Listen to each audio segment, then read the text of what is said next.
സന്നിധരായിരിക്കുന്ന ഏവരെയും ഓർത്ത് ദൈവത്തിന് സ്തോത്രം ചെയ്യുന്നു. നിങ്ങളെല്ലാവരും കർത്താവിൽ സന്തോഷമായിരിക്കുന്നു എന്ന് കരുതുന്നു.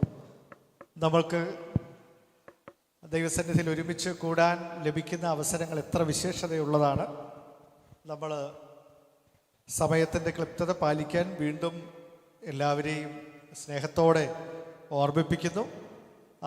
നമുക്ക് അതിന് കഴിയട്ടെ. കൂടുതലായിട്ട് നന്നായിട്ട് കൃത്യമായ സമയത്ത് ഒരല്പം നേരത്തെ ആണെങ്കിലും ഒരുമിച്ച് കൂടി വന്ന് കൂട്ടായ്മ ആചരിച്ച് അന്യോന്യം ബലപ്പെടുത്താൻ, അന്യോന്യം അനുഗ്രഹിക്കാൻ, ആത്മീയ സത്യങ്ങൾ ഒരുമിച്ച് ചിന്തിപ്പാൻ ഒക്കെയുമുള്ളൊരവസരമാണ് കൂട്ടായ്മയുടെ സമയം. അത് അധികമായിട്ട് ചെയ്യണം. നാളടുത്തു വരുംതോറും കൂട്ടായ്മയുടെ ഒരു ബലം കൂടണമെന്നാണ്. ഇന്ന് മനുഷ്യരെല്ലാം ഒറ്റ തിരിഞ്ഞ് പൊയ്ക്കൊണ്ടിരിക്കുകയാണ്. എല്ലാവരും ഒറ്റതിരിവിൻ്റെ ഒരു കാലഘട്ടമാണ്. കാരണം അതിന് നമ്മളൊരു ഓമനപ്പേരിട്ട് വിളിക്കുന്നു എന്ന് മാത്രം.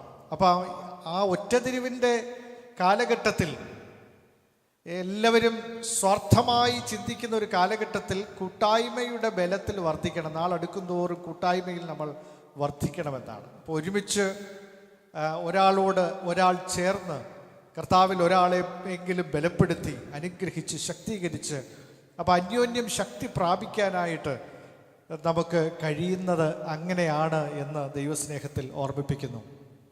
അതുകൊണ്ട് നാളടുക്കും തോറും കൂട്ടായ്മയുടെ ബലം വർദ്ധിക്കണം.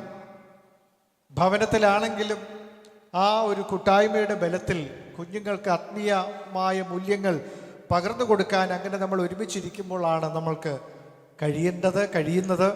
പക്ഷേ ഈ കാലഘട്ടത്തിൽ ഒരുപാട് ഡിസ്ട്രാക്ഷൻസ്, ഒരുപാട് സാഹചര്യങ്ങൾ നമ്മൾ പഴിചാരും. ആ ഡിസ്ട്രാക്ഷൻസ് ധാരാളമുണ്ട്. അതിനെതിരെ നമ്മൾ സ്വയത്തിൽ തന്നെ ഒതുങ്ങാനുള്ള ഒരു സാഹചര്യത്തിൻ്റെ സമ്മർദ്ദമാണ് നമുക്കുള്ളത്. അതിനെ അതിജീവിക്കാൻ ദൈവം നമ്മെ സഹായിക്കട്ടെ എന്ന് പ്രാർത്ഥിക്കുന്നു. ഹല്ലേലൂയ. ദൈവത്തിന് നന്ദി നിറഞ്ഞ ഹൃദയത്തോടെ സ്തോത്രം ചെയ്തുകൊണ്ട് ഒരു വേദഭാഗം നിങ്ങളുമായി പങ്കുവയ്ക്കാൻ ഒരു ചിന്തയാണ് ഇന്ന് എൻ്റെ ഹൃദയത്തിൽ പ്രകാശിക്കുന്നത്. അത് പങ്കുവയ്ക്കുന്നതിന് മുൻപ് ഞാൻ എല്ലാവരും ക്ഷേമമായിരിക്കുന്നു എന്ന് ഒരിക്കൽ കൂടി അന്വേഷിക്കുന്നു. ഇന്ന് ചിലരൊക്കെ പ്രത്യേകിച്ച് പറഞ്ഞു വരാൻ കഴിയുകയില്ല എന്ന്, അവർ രോഗത്താലും മറ്റ് പ്രയാസത്താലും ഒക്കെ ഭാരപ്പെടുന്ന സാഹചര്യമായതുകൊണ്ട് എത്താൻ പറ്റില്ലെന്ന് പറഞ്ഞു അറിയിച്ചവരെ ഓർത്ത് ദൈവത്തിന് സ്തോത്രം ചെയ്യുന്നു. അവരെ ഓർത്ത് നമ്മൾ പ്രാർത്ഥിക്കണം. സോളി സിസ്റ്റർ മുൻകൂട്ടി അറിയിച്ചു. ചുമയാൽ ഭാരപ്പെട്ട് ഭവനത്തിലായിരിക്കുന്നു. നമ്മുടെ നോവലിൽ നിന്ന് വരാൻ കഴിഞ്ഞില്ല. നോവലിന് പകരം ആ ഉത്തരവാദിത്വം ജോഷുവ ഏറ്റെടുത്ത് ചെയ്തതിന് അഭിനന്ദിക്കുന്നു. നോവലിനെ ഓർത്ത് പ്രാർത്ഥിക്കണം. He is recovering. Dengue fever ആയിരുന്നു. ആ ഫീവറിൽ നിന്ന് റിക്കവർ ചെയ്തു വരുന്നു. പൂർണ്ണമായൊരു വിടുതലിനായിട്ട് പ്രാർത്ഥിക്കാം. ഹല്ലേലൂയ. എല്ലാവരെയും ഓർത്ത് അന്യോന്യം പ്രാർത്ഥിക്കാം. പ്രായാധിക്യം കൊണ്ട് ഇവിടെ ഇത്രയും ദൂരം യാത്ര ചെയ്ത് വരാൻ കഴിയാത്തവർ, അവരുടെ പരിമിതമായ സാഹചര്യത്തിൽ ഭവനത്തിൽ തന്നെ ആയിരിക്കുന്നവരുണ്ട്. അവരെ എല്ലാം ദൈവം ബലപ്പെടുത്തേണ്ടതിനായിട്ട് ആത്മാർത്ഥമായിട്ട് പ്രാർത്ഥിക്കുന്നു. നമുക്ക് എല്ലാവർക്കും അങ്ങോട്ടും ഇങ്ങോട്ടും ആത്മാർത്ഥമായി പ്രാർത്ഥിക്കാം. ദൈവത്തിന് സ്തോത്രം ചെയ്ത് ഇന്നത്തെ ആത്മീയ ചിന്ത നമുക്ക് എല്ലാവർക്കും അനുഗ്രഹമായിരിക്കാൻ ദൈവമേ സഹായിക്കണമേ എന്ന് ഞാനും ദൈവത്തോട് പ്രാർത്ഥിക്കുന്നു. ഹല്ലേലൂയ. വചനം കേൾക്കാൻ എല്ലാവരും തയ്യാറാണല്ലോ അല്ലേ? എല്ലാവരും തയ്യാറാണോ? നമുക്കറിയാത്ത എന്തെങ്കിലും ഒരു പുതിയ വചനം എവിടെയെങ്കിലും, ഞാൻ പണ്ടൊരിക്കൽ പറഞ്ഞിട്ടുണ്ട്, നമ്മളെപ്പോഴും ഈ പ്രസംഗം കേൾക്കുമ്പം ഈ ബാലമംഗളത്തിലോ ഈ കഥയിലോ ഒക്കെ കേൾക്കുന്ന അവരെ കണ്ടിട്ടുണ്ട്. പ്രത്യേകമായ ചില വസ്തുക്കളോ ദ്രാവകങ്ങളോ കഴിച്ചു കഴിയുമ്പം ഈ കൊച്ചു മനുഷ്യരങ്ങ് വീർത്ത് വലുതാകുന്ന ചില കഥകളെക്കുറിച്ച് കേട്ടിട്ടുണ്ടോ? അങ്ങനെ കാണാറുണ്ടല്ലേ? അതെല്ലാം സങ്കല്പത്തിലുള്ള കഥകളാണ്. ഇതെല്ലാം മനുഷ്യൻ്റെ ഉള്ളിലുണ്ട്. മനുഷ്യനെല്ലാം ആത്മീയമായിട്ടും പലപ്പോഴും ഇങ്ങനെയൊക്കെയുള്ള ഒരു അനുഭവത്തിന് വേണ്ടിയിട്ട് കാത്തിരിക്കുകയാണെന്ന് തോന്നിയിട്ടുണ്ട്. ഒരു വലിയ മിറക്കിൾ വർക്കറായ ഒരു വലിയ പ്രസംഗകൻ നമ്മുടെ പട്ടണത്തിൽ വരുന്നുണ്ടെങ്കിൽ ലക്ഷങ്ങൾ ഇവിടെ തടിച്ചുകൂടി. എന്താണ്? എന്തോ ഒരു വലിയ മന്ത്രം, ആത്മീയ മന്ത്രം ഇദ്ദേഹത്തിന് നമുക്ക് പകർന്നു തരാനുണ്ടെന്നുള്ള ഒരു കാഴ്ചപ്പാടിലാണ് നമ്മൾ ആ ആവേശം കാണിക്കുന്നത്. അങ്ങനെ ഒരു ആത്മീയ മന്ത്രമുണ്ടോ? ആത്മാഭിഷേകമുണ്ട്. അത് ഏത് സമയത്തും യാതൊരു എന്താ പറയുന്നത് ലുപ്തമായിട്ടല്ലാതെ ധാരാളമായി തൻ്റെ ആത്മാവിനെ നമുക്ക് ഒരുക്കമുണ്ടെങ്കിൽ നമ്മൾ ചോദിക്കുകയാണെങ്കിൽ നമ്മുടെ പേരിൽ പകർന്നു തരാമെന്ന് കർത്താവ് പറഞ്ഞിട്ടുണ്ട്. അല്ലാതെ ഒരു മനുഷ്യനിൽ ഒരു മന്ത്രമുണ്ടെന്ന് ബൈബിൾ പറയുന്നില്ല. പക്ഷെ എന്തുണ്ട്, ദൈവവചനം നമ്മൾ ഒരുമിച്ച് ചിന്തിക്കുകയും ധ്യാനിക്കുകയും ചെയ്യുമ്പോൾ അതിൻ്റെ ഇടയിൽ ചില സത്യങ്ങൾ, നമുക്ക് കണക്ട് ചെയ്യാതിരിക്കുന്ന ചില സത്യങ്ങൾ നമ്മളെ സത്യത്തോടടുപ്പിക്കും, ക്രിസ്തുവിനോടടുപ്പിക്കും, ദൈവത്തോടടുപ്പിക്കും. ആത്മീയ മൂല്യങ്ങൾ കുറെ കൂടെ വ്യക്തതയോടെ നമുക്ക് ഗ്രഹിക്കാനായിട്ട് കഴിയും. അത് ചിലപ്പോൾ ചില ചെറിയ ലിങ്കുകളായിരിക്കും. ട്രെയിനിൻ്റെ കമ്പാർട്ട്മെൻറ്റുകളിൽ ഇവയെ തമ്മിൽ യോജിപ്പിക്കുന്ന ഒരു കണക്റ്റേഴ്സ് ഉണ്ടല്ലേ. ഒരു കണക്ഷൻ എവിടെയെങ്കിലും വിട്ടുപോയാലോ, ചെറിയ ഹോസുകളാണെങ്കിൽ പോലും പ്രധാനപ്പെട്ടതാണെന്നാണ് ബ്രേക്കിംഗ് സിസ്റ്റത്തിൽ. ഇതുപോലെ ആ സത്യങ്ങൾ, ചില കാര്യങ്ങൾ ലളിതമാണെന്ന് തോന്നിയാലും അത് വ്യക്തമായ നിലയിൽ കൃത്യമായി കണക്ട് ചെയ്യുന്നില്ലെങ്കിൽ അത് പ്രോപ്പറായിട്ട് വർക്ക് ചെയ്യത്തില്ല. എന്നെ അമ്പരപ്പിക്കുന്ന ഒരു കാര്യം, നമ്മൾക്ക് ആദ്യമായിട്ട് കണ്ണിന് കാഴ്ച കിട്ടിയത് 1 മില്യൺ നെർവ്സ് ആണ്. 1 മില്യൺ നെർവ്സ്, 10 ലക്ഷം നെർവുകൾ കൃത്യമായ പേരുകൾ കണ്ടുപിടിച്ചെങ്കിൽ മാത്രമേ നമുക്ക് കാഴ്ച കിട്ടൂ എന്നാണ്. അത് ആലോചിച്ച് നോക്കാമോ? അപ്പൊ ഈ ഒപ്റ്റിക്കൽ ഫൈബറിനെ കുറിച്ച് നമ്മൾ പറയാറുണ്ട്, അത് തന്നെ നമുക്ക് മനസ്സിലാവാത്തൊരു കാര്യമാണ്. പക്ഷെ ഈ 10 ലക്ഷം നെർവ്, ഒരാളുടെ കാഴ്ചയെക്കുറിച്ചാണ് പറയുന്നത്. നമുക്ക് ആദ്യമായിട്ട് കാഴ്ച കിട്ടുന്നത് അങ്ങനെയാണ്. 1 മില്യൺ നെർവുകൾ കൃത്യമായ പേരുകൾ കണ്ടെത്തണം. അപ്പോഴും നമുക്ക് കാഴ്ചയില്ല. കാഴ്ച ഉണ്ടാവുന്നത് ഒരു സൂപ്പർ നാച്ചുറലായ ഡിവൈസ് കൈതൊടാതെ വന്ന് കൃത്യമായി നമ്മുടെ കണ്ണിൻ്റെ ആ ഭാഗത്തൊരു പാടയുണ്ട്, അത് മുറിച്ചു നീക്കണം. അപ്പോഴാണ് നമുക്ക് ഫസ്റ്റ് ടൈം സൈറ്റ് ഉണ്ടാവുന്നതെന്നാണ്. ടെക്നോളജിക്കലി ഇത്രയും അത്ഭുതകരമായൊരു കാര്യം ലോകത്ത് എവിടെയും ഇല്ലെന്നാണ് ഇന്നത്തെ നിലവാരത്തിൽ പോലും പറയുന്നത്. നമ്മുടെ ഒരു കണ്ണിന് ഇത്രയും അധികം മഹത്വമുണ്ടെന്ന് നമ്മൾ തിരിച്ചറിഞ്ഞിട്ടുണ്ടോ? ദൈവത്തിന് സ്തോത്രം ചെയ്യാം. ഹല്ലേലൂയ, ദൈവത്തിന് നന്ദി പറയാം. അതുകൊണ്ട് ഞാൻ പറഞ്ഞതിന് സാരാംശം, കൃത്യമായി സത്യങ്ങൾ കോർത്തിണക്കാൻ ആണ്. സത്യങ്ങൾ ക്രമമായി നമുക്ക് ഗ്രഹിക്കാനായിട്ട് ചില കാര്യങ്ങൾ നമുക്ക് വചനധ്യാനത്തിൽ പ്രത്യേകമായിട്ട് നിഴലിട്ട് വരുമ്പോൾ അത് നമ്മുടെ ആത്മീയ ജീവിതത്തെ ശക്തീകരിക്കുമെന്ന് പറയാനാണ് ഞാനത് പറഞ്ഞത്. 1 മില്യൺ നെർവ്, ഒരെണ്ണത്തിന് കറക്റ്റായ പേര് കണ്ടുപിടിക്കാൻ പറ്റിയിട്ടില്ലെങ്കിൽ അതിൻ്റെ അപാകത ആ കണ്ണിനുണ്ടാകുമെന്നാണ്. എന്നതുപോലെ തന്നെയാണ് സത്യങ്ങളും. ആത്മീയ സത്യങ്ങൾ നമ്മൾ ഗ്രഹിക്കേണ്ടതുണ്ട്, അതിൽ വളരേണ്ടതുണ്ട്. പല മുഖങ്ങളിൽ നമ്മളത് കാണേണ്ടതുണ്ട്. നമുക്ക് ദൈവവചനത്തിന് പുറത്ത് പോയിട്ടൊന്നും ഒരാവേശവും ഒരു സത്യവും കണ്ടെത്താനില്ല. ദൈവവചനത്തിൻ്റെ അകത്തുള്ള സത്യങ്ങളല്ലാതെ വേറെ ഒന്നും നമ്മളെ രക്ഷയ്ക്ക് പ്രബുദ്ധരാക്കത്തില്ല. ആത്മീയ ജീവിതത്തിന് നമ്മളെ പ്രബുദ്ധരാക്കാൻ ദൈവത്തിൻ്റെ ആത്മാവ് പോലും ഇതിന് പുറത്തുള്ള ദൈവവചനത്തിന് നമുക്ക് വെളിപ്പെടുത്തി ലഭിക്കപ്പെട്ട സത്യങ്ങൾക്ക് പുറത്ത്, ക്രിസ്തുവിലൂടെ നമുക്ക് ലഭിച്ച വെളിപ്പാടുകൾക്ക് പുറത്തൊരു സത്യമില്ല. അത് വീണ്ടും വീണ്ടും നമ്മളെ പറഞ്ഞ് മനസ്സിലാക്കേണ്ടതായിട്ടുണ്ട്. അങ്ങനെ ഉണ്ടെന്ന് ആരെങ്കിലും ക്ലെയിം ചെയ്താൽ അത് തെറ്റാണെന്ന് ഈ വചനത്തിൻ്റെ അടിസ്ഥാനത്തിൽ ഞാൻ പറയും. അന്ത്യകാലത്ത് പുത്രൻ മുഖാന്തരം നമ്മളോട് വ്യക്തമായി ദൈവം സംസാരിച്ചിരിക്കുന്നു. ആ പുത്രനോട് നമ്മെ അടുപ്പിക്കാൻ പല വിധങ്ങളിലുള്ള ശുശ്രൂഷകൾ സഹായകരമാണെങ്കിലും ഇതിന് പുറത്തു പോയിട്ട് കുറെ കാര്യങ്ങൾ കണ്ടെത്താമെന്ന് ചിന്തിക്കരുത്. ഉൽപ്പത്തി മുതൽ വെളിപ്പാട് വരെ ബൈബിളിൽ വെളിപ്പെടുത്തപ്പെട്ടിട്ടുള്ള ഒറ്റ ത്രെഡ് എന്ന് പറയുന്നത് ക്രിസ്തുവാണ്, ദൈവത്തിൻ്റെ രക്ഷയാണ്. അതാണ് ബൈബിളിലെ ഒറ്റ ത്രെഡ്. ആ ഉള്ളടക്കത്തിന് പല വിധങ്ങളിലുള്ള മുഖങ്ങളാണ് വരച്ച് കാണിക്കുന്നത് ബൈബിളിലൂടെ.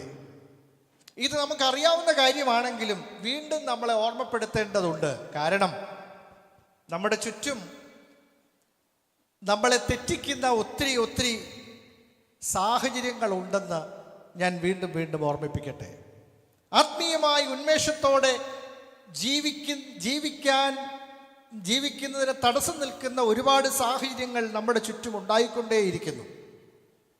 ഇന്ന് ഞാൻ നിങ്ങളോട് പറയാൻ ആഗ്രഹിക്കുന്ന സത്യം അല്ലെങ്കിൽ ഒരു വാക്ക് ഒളിഞ്ഞു കിടക്കുകയല്ല, തെളിവായി കിടക്കുന്നത് 19-ാം സങ്കീർത്തനത്തിൻ്റെ 12-ാമത്തെ വാക്യം. ഞാനത് വായിക്കുന്നു എന്ന് മാത്രമേ ഉള്ളൂ. ആരംഭത്തിൽ ആ വാക്യം ആദ്യം വായിക്കാനാണ് എൻ്റെ മനസ്സിൽ പ്രകാശിച്ചത്.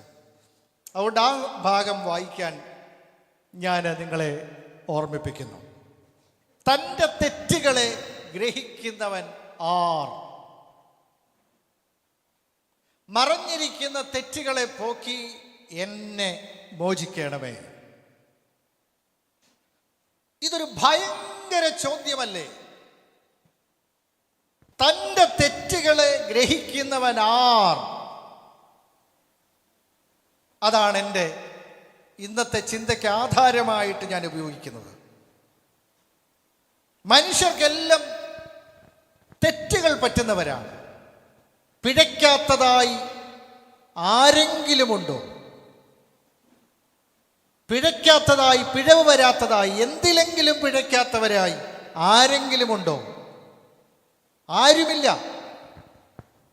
അത് പാപത്തിൻ്റെ കാര്യത്തിലാണെങ്കിലും അബദ്ധത്തിൻ്റെ കാര്യത്തിലാണെങ്കിലും പിഴവുകളുടെ കാര്യത്തിലാണെങ്കിലും എന്തെങ്കിലും ന്യൂനതയില്ലാത്തവരായി ഈ ലോകത്തിൽ ആരുമില്ല എന്ന കാര്യം നമ്മൾ മറക്കരുത്.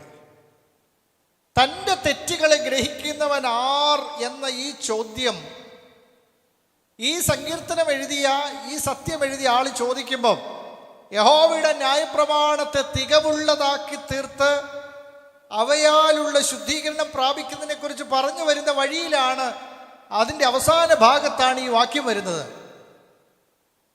ഒരു മനുഷ്യനെ ദൈവം അനുഗ്രഹിക്കുന്നു എന്നതിന് ഏറ്റവും വലിയ തെളിവെന്താണെന്ന് ചോദിച്ചാൽ അതിൻ്റെ മറുപടി, എനിക്ക് ഏറ്റവും ബോധ്യമായി തീർന്ന ഒരു മറുപടി ഞാൻ പറയാം. ഒരു മനുഷ്യനെ ദൈവം അനുഗ്രഹിക്കുന്നു എന്നതിന് തെളിവെന്താന്ന് ചോദിച്ചാൽ, ലുക്ക്, എനിക്ക് എൻ്റെ ഭൗതിക സമൃദ്ധിയാണെന്ന് ചിലർ ചൂണ്ടിക്കാണിക്കും. അല്ലെങ്കിൽ എൻ്റെ ആത്മീയ ജീവിതം തന്നെയാണെന്ന് ചൂണ്ടിക്കാണിക്കും. ഞാൻ അധികം പ്രാർത്ഥിക്കുന്നു, അധികം ബൈബിൾ വായിക്കുന്നു. ചിലർ ആത്മീയമായ ഫലങ്ങളെ ചൂണ്ടിക്കാണിക്കാറുണ്ട്, എൻ്റെ ജീവിതത്തിലെ ഫലങ്ങളെ ചൂണ്ടിക്കാണിക്കാറുണ്ട്. ആത്മീയമായ അനുഗ്രഹത്തിൻ്റെ ഏറ്റവും വലിയ തെളിവ് എന്താണെന്ന് ചോദിച്ചാൽ എനിക്ക് ബോധ്യമായ ഒരു കാര്യം, തൻ്റെ തെറ്റുകളെക്കുറിച്ച് ഒരുവനുണ്ടാകുന്ന ഒരു ബോധമാണ്. അതാണ് മനുഷ്യനെ അനുതാപത്തിലേക്ക് നടത്തേണ്ടത്. മാനസാന്തരത്തിലേക്കും രക്ഷയിലേക്കും നടത്തുന്ന ഒരു തെറ്റുകൾ, അവനവൻ്റെ തെറ്റുകളെക്കുറിച്ച് ഉണ്ടാകുന്ന ഒരു ബോധം. നമ്മളെല്ലാം ഒരു തെറ്റ് പറ്റിയാൽ ഇത് കരി പരണ്ടിരിക്കുന്നു എന്ന് പറഞ്ഞാൽ, നമ്മൾ മുഖത്ത് കരിയുണ്ടെന്ന് പറഞ്ഞാൽ നമ്മൾ ആദ്യം ചെയ്യുന്നത് എന്താ? അത് ഏത് മുഖത്താണ്? ഈ മുഖത്താണോ അതോ ഈ മുഖത്താണോ എന്ന് പറഞ്ഞ് നമ്മൾ തൂത്തുകളയുള്ളൂ. പെട്ടെന്ന് അതിനെ നമ്മൾ എങ്ങനെയെങ്കിലും ഒന്ന് മൂടിക്കെട്ടാനേ നോക്കൂ. നമുക്ക് നമ്മുടെ തെറ്റുകളെക്കുറിച്ച് ഒരു ബോധം ഉണ്ടാവാറുണ്ടോ പ്രിയരെ? ഏത് വെളിച്ചത്തിൽ നമ്മൾ തെറ്റുകാരല്ലെന്ന് പറയാൻ സ്ഥാപിക്കാൻ വേണ്ടി നമ്മൾ പറയുന്നത്, ഞാൻ വ്യഭിചാരിയെ, കൊലപാതകം പറയും ഞാൻ വ്യഭിചാരിയല്ല, ഞാൻ അവനെ പോലെ വ്യഭിചാരിയല്ലെന്ന് പറഞ്ഞ് അവൻ അഭിമാനിക്കുകയാണ്. കള്ളൻ പറയുന്നത് ഞാൻ ആരെയും കൊല്ലുന്നില്ല, വലിയ ദോഷമില്ലാത്ത. അങ്ങനെയാണ് തെറ്റുകൾ ന്യായീകരിക്കുന്നത്. നമ്മൾ ആപേക്ഷികമായി നോക്കുന്നത്, നമ്മളെക്കാൾ കുറവ് തെറ്റ് ചെയ്തിട്ടുള്ള സാഹചര്യങ്ങളിലേക്കാണ് നോക്കുന്നത്. കുടുംബ ബന്ധങ്ങൾ തകരുന്നത് കൊണ്ട് കുടുംബജീവിതത്തിലെ അപാകതകളെ നമ്മളൊക്കെ മെച്ചപ്പെട്ട കുടുംബജീവിതമാണ് നമ്മൾ നയിക്കുന്നതെന്ന് നമ്മൾ അവകാശപ്പെടുക. കാരണം എല്ലാം പൊളിഞ്ഞുകൊണ്ടിരിക്കുകയാണ്. അപ്പം look, we are somehow we are together, we are not divorcing എന്നുള്ളതല്ലേ നമ്മളുടെ അളവുകോൽ. തെറ്റുകൾ പറ്റാത്തതായി ആരുമില്ല പ്രിയരെ. പക്ഷെ ഒരു മനുഷ്യ ജീവിതത്തിലെ ഏറ്റവും വലിയ അനുഗ്രഹങ്ങളിൽ ഒന്ന് നമ്മുടെ തെറ്റുകളെ ഗ്രഹിക്കാൻ നമുക്ക് കഴിയണമെന്നുള്ളതാണ്.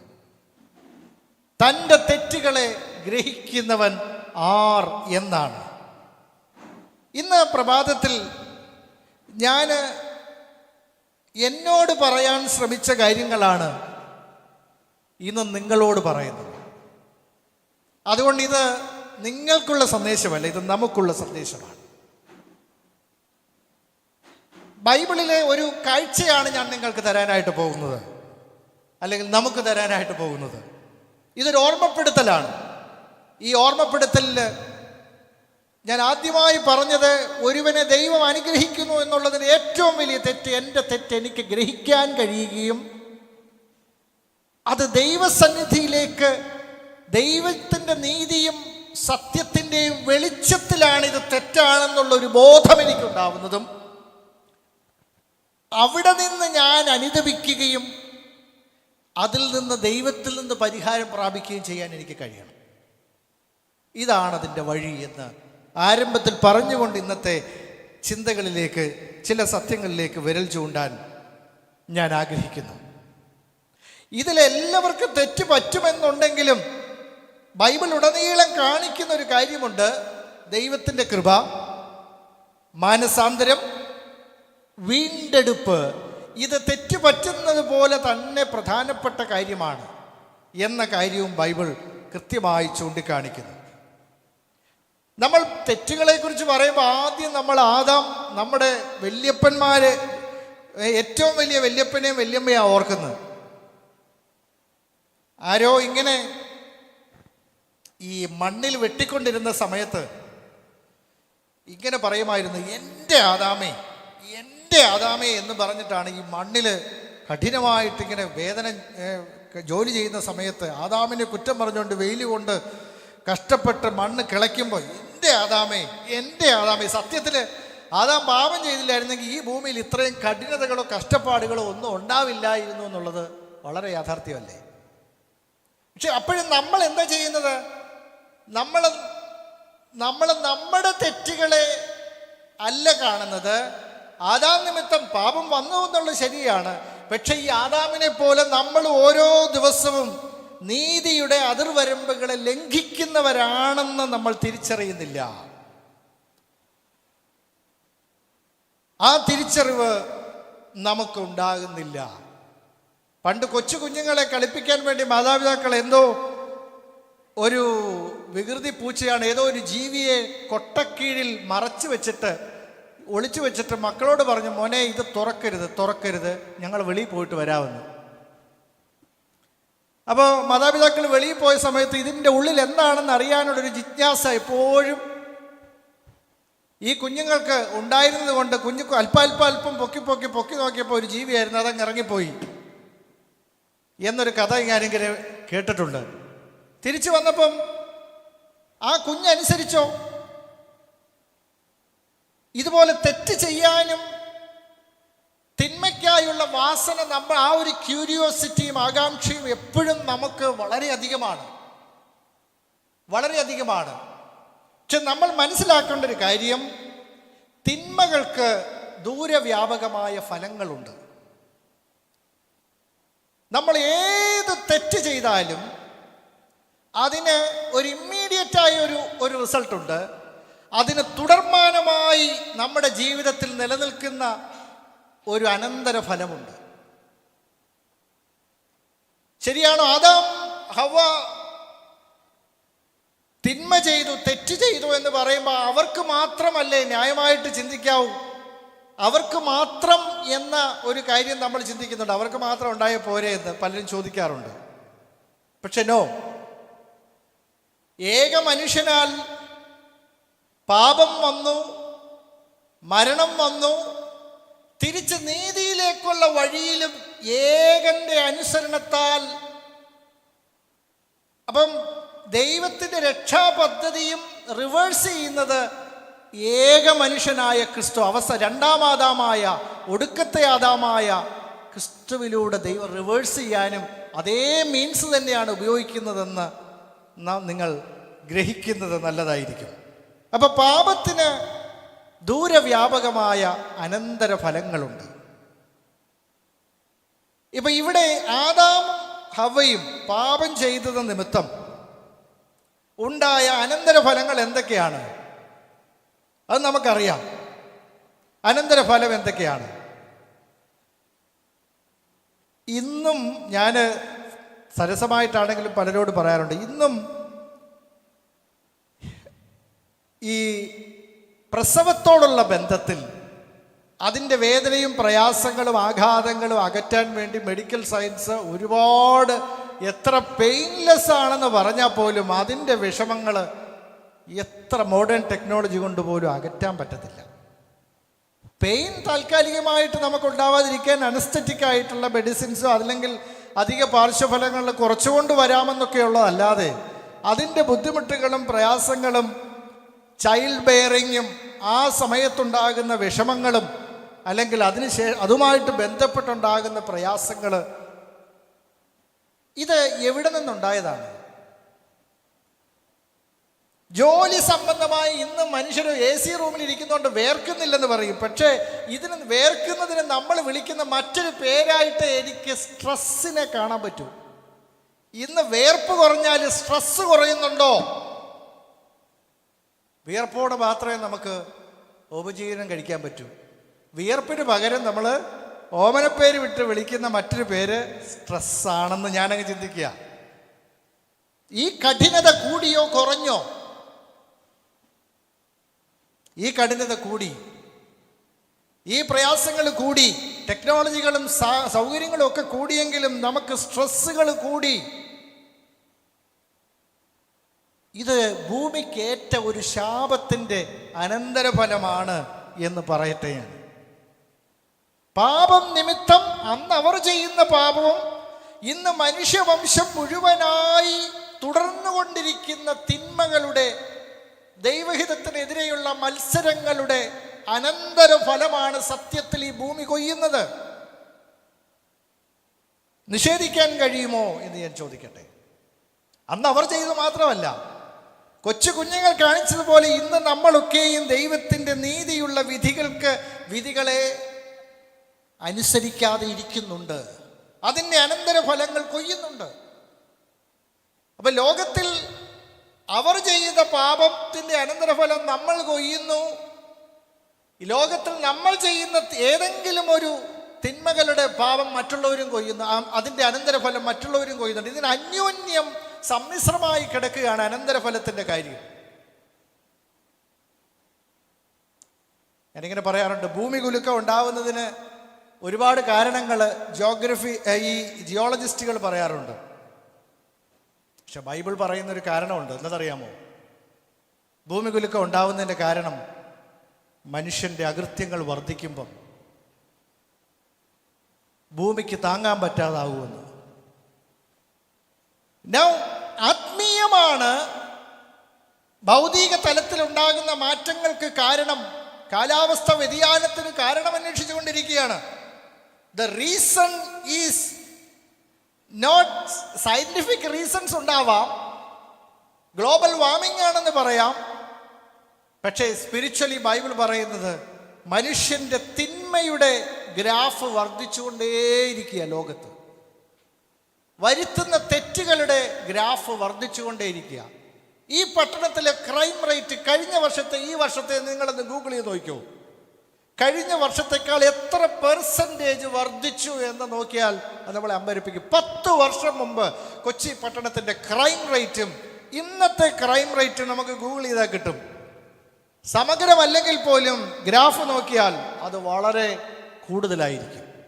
ഒരുപാട് മടങ്ങുകൾ വർദ്ധിച്ചതായിരിക്കുമെന്ന് ഞാൻ പറയട്ടെ. പാപത്തിന് അനന്തര ഫലങ്ങളുണ്ട് പ്രിയരെ. ആദം ഹവ്വമാർ അന്ന് ചെയ്ത തിന്മയ്ക്ക് അനന്തരഫലം ഇന്നും മനുഷ്യവംശം കൊയ്യുന്നുണ്ട്. പക്ഷേ അന്ന് അവർ ചെയ്തതിൻ്റെ മാത്രമല്ല ഇന്ന് നമ്മൾ കൊയ്യുന്നത്. ഇന്ന് മനുഷ്യർ ഓരോരുത്തരും ചെയ്യുന്ന തിന്മകളുടെ അനന്തരഫലം ഈ ഭൂമി നിറഞ്ഞുകൊണ്ടിരിക്കുക. അകൃത്യങ്ങളാൽ, തിന്മകളാൽ, തെറ്റുകളാൽ നിറഞ്ഞിരിക്കുകയാണ്. അബദ്ധങ്ങൾ മാത്രമല്ല, മനഃപൂർവമായ തിന്മകൾ. അബദ്ധങ്ങൾ മനുഷ്യ സഹജമാണെന്ന് ഞാൻ പറഞ്ഞു, തെറ്റുകളും മനുഷ്യ സഹജമാണ്. പക്ഷേ അതിനേക്കാൾ വളരെ വളരെ അധികം തിന്മകളിലേക്ക് കൂപ്പുകുത്തുന്ന ഒരു മനുഷ്യവംശത്തെ നമ്മൾ കാണുന്നു. എന്നാൽ ഒന്നാമത്തെ പുസ്തകത്തിൽ തന്നെ ഈ ആദം ഹവ്വയുടെ കഥ പറയുമ്പോൾ തന്നെ ദൈവത്തിൻ്റെ കൃപയെക്കുറിച്ച് കൂടെ പറയുന്നു. ദൈവം ഒരു വീണ്ടെടുപ്പ് ഒരുക്കുന്നതിനെ കുറിച്ച് പറഞ്ഞു. പരാജയങ്ങളിൽ ദൈവം വീണ്ടെടുപ്പ് നൽകുന്നതിനെക്കുറിച്ചുള്ള സൂചന അവിടെ നിന്നേ തുടങ്ങിയെന്ന് നമ്മൾ ദൈവവചനത്തിൽ നിന്ന് കാണുന്നു എന്ന് വീണ്ടും ഓർപ്പിക്കട്ടെ. അപ്പം പാപത്തിന് ദൂരവ്യാപകമായ ഫലങ്ങളുണ്ട്. പാപത്തിൻ്റെ ഫലമാണ് മരണമെന്ന് ബൈബിൾ കാണിക്കുന്നു. തിന്മയുടെ ഫലമാണ് മരണം. നമ്മളൊരു തെറ്റ് ചെയ്യുമ്പോഴും മരണം സംഭവിക്കുന്നുണ്ട്. ഓരോ ദിവസവും യഥാർത്ഥത്തിൽ നമ്മൾ മരിച്ചുകൊണ്ടിരിക്കുകയാണെന്ന് നമ്മൾക്ക് എത്ര പേർക്ക് സമ്മതിക്കാൻ പറ്റുന്നുണ്ട്? But that's A reality. മരണത്തിൻ്റെ പ്രവൃത്തി നമ്മിൽ തുടർന്നുകൊണ്ടേയിരിക്കുന്നു എന്നുള്ളതാണ്. അതൊരു വലിയ റിയാലിറ്റിയാണ്. ഓരോ ദിവസവും കഴിയുന്തോറും നമ്മൾ ക്ഷയിക്കുന്നുണ്ട്. നമ്മുടെ ഭൗതിക ശരീരത്തിന് ക്ഷയം വരുന്നുണ്ടെന്ന് നമ്മൾക്ക് ഗ്രഹിക്കാൻ കഴിയട്ടെ എന്ന് ഞാൻ പ്രാർത്ഥിക്കുന്നു. മനുഷ്യൻ വരുത്തുന്ന മറ്റൊരു തിന്മയെക്കുറിച്ച്, തെറ്റിനെക്കുറിച്ച് മോശയുടെ പുസ്തകത്തിൽ നമ്പേഴ്സിൻ്റെ സംഖ്യാപുസ്തകം 20-ാം അധ്യായം 8 മുതൽ 12 വരെയുള്ള വാക്യങ്ങൾ നമ്മൾ വായിക്കുമ്പം, ഞാൻ ആദ്യത്തെ ആ ഭാഗം വായിച്ചില്ലെന്നുള്ളൂ, നമുക്കറിയാവുന്ന സ്റ്റോറി ആയതുകൊണ്ട്. നമ്പേഴ്സിൻ്റെ പുസ്തകം 20-ാം അധ്യായം, സംഖ്യാപുസ്തകം 20-ന്റെ 8 മുതൽ 12 വരെയുള്ള ഭാഗത്ത് ഇവിടെ ഒരു ദൈവ പൈതൽ, ആത്മീയനായ ഒരു നേതാവ് വരുത്തുന്ന തെറ്റിനെ കുറിച്ചാണ് അവിടെ രേഖപ്പെടുത്തിയിരിക്കുന്നത്. താൻ വരുത്തിയ തെറ്റെന്താണ്? ഇവിടെ ഈ ഭാഗത്തിൻ്റെ വിശദീകരണമല്ല ഞാൻ കൊടുക്കുന്നത്. ഞാൻ കൊടുക്കുന്നത് മോശ വരുത്തിയ തെറ്റെന്താണെന്നും അതിൻ്റെ അനന്തരഫലം എന്താണെന്നുമാണ് ഞാൻ ചിന്തിക്കുന്നത്. മോശ വരുത്തിയ തെറ്റെന്താണ്? പാറയോട് കർത്താവ് എന്നാൽ അത് വെള്ളം തരും, വെള്ളം പുറപ്പെടുവിച്ച് ജനത്തിന് അവരുടെ കന്നുകാലികൾക്ക് കുടിപ്പാൻ കൊടുക്കണമെന്ന് അരുളി ചെയ്തു. അതിൻ്റെ 8 മുതൽ താഴോട്ട് വായിച്ച് 20-ാം അധ്യായത്തിൻ്റെ 8 മുതൽ 12 വരെയുള്ള വാക്യങ്ങൾ.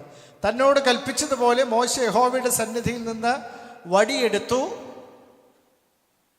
മോശയും അഹരോനും പാറയുടെ അടുക്കൽ സഭയെ വിളിച്ചുകൂട്ടി അവരോട്, മത്സരികളെ കേൾപ്പിൻ, ഈ പാറയിൽ നിന്ന് ഞങ്ങൾ നിങ്ങൾക്ക് വേണ്ടി വെള്ളം പുറപ്പെടുവിക്കുമോ എന്ന് പറഞ്ഞു. മോശ കൈ ഉയർത്തി വടി കൊണ്ട് പാറയെ 2 പ്രാവശ്യം അടിച്ചു. വളരെ വെള്ളം പുറപ്പെട്ടു. ജനവും അവരുടെ കന്നുകാലികളും കുടിച്ചു. വാസ്തവത്തിൽ പാറയെ അടിക്കാൻ കർത്താവ് പറഞ്ഞോ? പറഞ്ഞില്ലായിരുന്നു. പാറയോട് കൽപ്പിക്കാനാണ് പറഞ്ഞത്. കൽപ്പിക്കാൻ പറഞ്ഞ് താൻ വരുത്തിയ തെറ്റ് കൽപ്പിക്കാൻ പറഞ്ഞ തന്നോട് ഫ്രസ്ട്രേഷനിലാണ് താൻ അടിക്കുന്നത്. കാരണം ഇവർ മത്സരികളാണ്. നമ്മളൊക്കെ പല തെറ്റുകളും ചെയ്യുന്നത് ഫ്രസ്ട്രേഷനിലാണ്. പലരും ഈവൻ കൊലപാതകം പോലും ചിലപ്പോൾ അബദ്ധമാണെന്ന് പറയാൻ പറ്റില്ലെങ്കിൽ പോലും ആ ഒരു ഇമോഷണൽ ടർമോയിലിൽ അബദ്ധങ്ങൾ കാണിക്കുന്ന എത്ര പേരുണ്ട്. പണ്ട് എനിക്ക് ഹൃദയഭേദകമായ ഒരു കഥ ഞാൻ കേട്ടിട്ടുണ്ട്. ഭാര്യയും ഭർത്താവും തമ്മിൽ ആശയസംഘടന ഉണ്ടായി. പെട്ടെന്നൊരു ദേഷ്യത്തിന് കയ്യിൽ കിട്ടിയ ഒരു കൊരണ്ടി എടുത്ത് ഒരു ഏറെറിഞ്ഞതാണ്. കൊല്ലാനൊന്നും എറിഞ്ഞതല്ല, പക്ഷെ തലയിൽ കൊണ്ട് ആ ഭാര്യ അവിടെ വീണ് മരിച്ചു. He didn't mean it. പക്ഷെ ആ കോപത്തിന്റെ ക്ഷിപ്രകോപത്തിൽ, ആ ഫ്രസ്ട്രേഷനിൽ, ആ ഇമോഷൻ ഒന്ന് വെൻഡൗട്ട് ചെയ്യാൻ വേണ്ടി ഒന്നെടുത്തെറിഞ്ഞതാണ്. Now, can we not relate? നമുക്കെല്ലാം ക്ഷിപ്രകോപത്തിൽ നമ്മൾ ചെയ്യുന്ന ഓരോ ഭ്രാന്തങ്ങളുണ്ട് ഓരോ സമയങ്ങളിൽ. പക്ഷെ ഈ പ്രശ്നം വലിയ അബദ്ധത്തിൽ പോയി കലാശിച്ചു. എന്ത് സംഭവിച്ചു? അതിൻ്റെ അനന്തരഫലം ഭാര്യ മരിച്ചു. ഒരായുസ് മുഴുവനും, ഒരു ജീവപര്യന്തം ജയിലിൽ കിടക്കേണ്ട ഗതികേട് വന്നു. എത്ര ദുരന്തത്തിലേക്ക് ആ സ്റ്റോറി നീങ്ങി എന്നൊരു കഥ അല്ല, ഒരു ചരിത്രം. ആരോ പറഞ്ഞത് എൻ്റെ ഓർമ്മയിൽ നിന്ന് ഞാൻ ഓർത്തെടുക്കുന്നു. എന്നെ ശ്രദ്ധിക്കുന്നവർക്കായിട്ട് ഞാൻ നന്ദി പറയുന്നു. എൻ്റെ പ്രിയ, ഇവിടെ മോശയ്ക്ക് സംഭവിച്ചു അതാണ്. മത്സരികളാണ് ഈ ജനം. നമുക്കെല്ലാം ഓരോ മുഹൂർത്തങ്ങളിൽ അങ്ങനെയുള്ള ഫ്രസ്ട്രേഷൻസ് ഉണ്ടാവാറുണ്ട്. And sometimes we don't even know how we behave on how what we talk. ഇത് നമുക്ക് വരുന്നൊരു പ്രശ്നമാണ്. ആ സമയത്ത് നമുക്ക് അതിൻ്റെ മേലൊരു ജയവും ഒരു സമചിത്തതയും ഉണ്ടാക്കിയെടുക്കാൻ കഴിഞ്ഞാൽ അതൊരു ദൈവകൃപയാണ്. ആ സമയത്ത് പ്രാർത്ഥിക്കാനോ ആ സാഹചര്യത്തെ അതിജീവിക്കാൻ എന്തെങ്കിലും വഴി കണ്ടെത്താനോ നമ്മൾ പരിശ്രമിക്കേണ്ടതായിട്ടുണ്ട്. നമ്മളത് വെൻ്റ് ഔട്ട് ചെയ്യുന്ന എന്തെങ്കിലും അബ്യൂസീവ് വാക്കുകൾ പറഞ്ഞിട്ടായിരിക്കും. This is something that we all do. ചിലപ്പോൾ മൈൽഡായിട്ടാണെങ്കിലും ചിലപ്പോൾ തീവ്രമായിട്ടാണെങ്കിലും. പക്ഷെ ഫ്രസ്ട്രേഷനിൽ നമുക്കുണ്ടാകാവുന്ന കാര്യം പോലും വലിയ പ്രശ്നത്തിലേക്ക് അതിർ കടന്നു പോകാൻ സാധ്യതയുണ്ട്.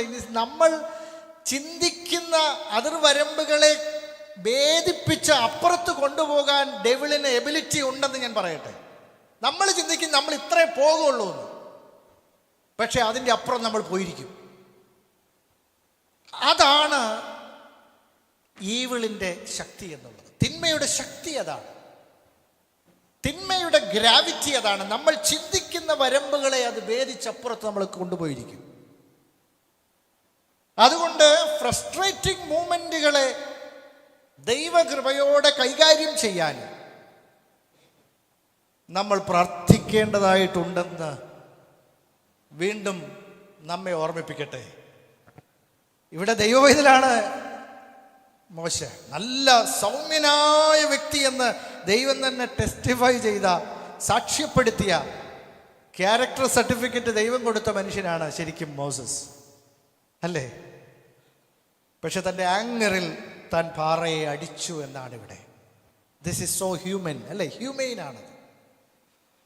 ഫ്രസ്ട്രേഷൻ ഉണ്ടാവുന്നത് മാനുഷികമാണെങ്കിലും അതിനെ ഫലകരമായി മാനേജ്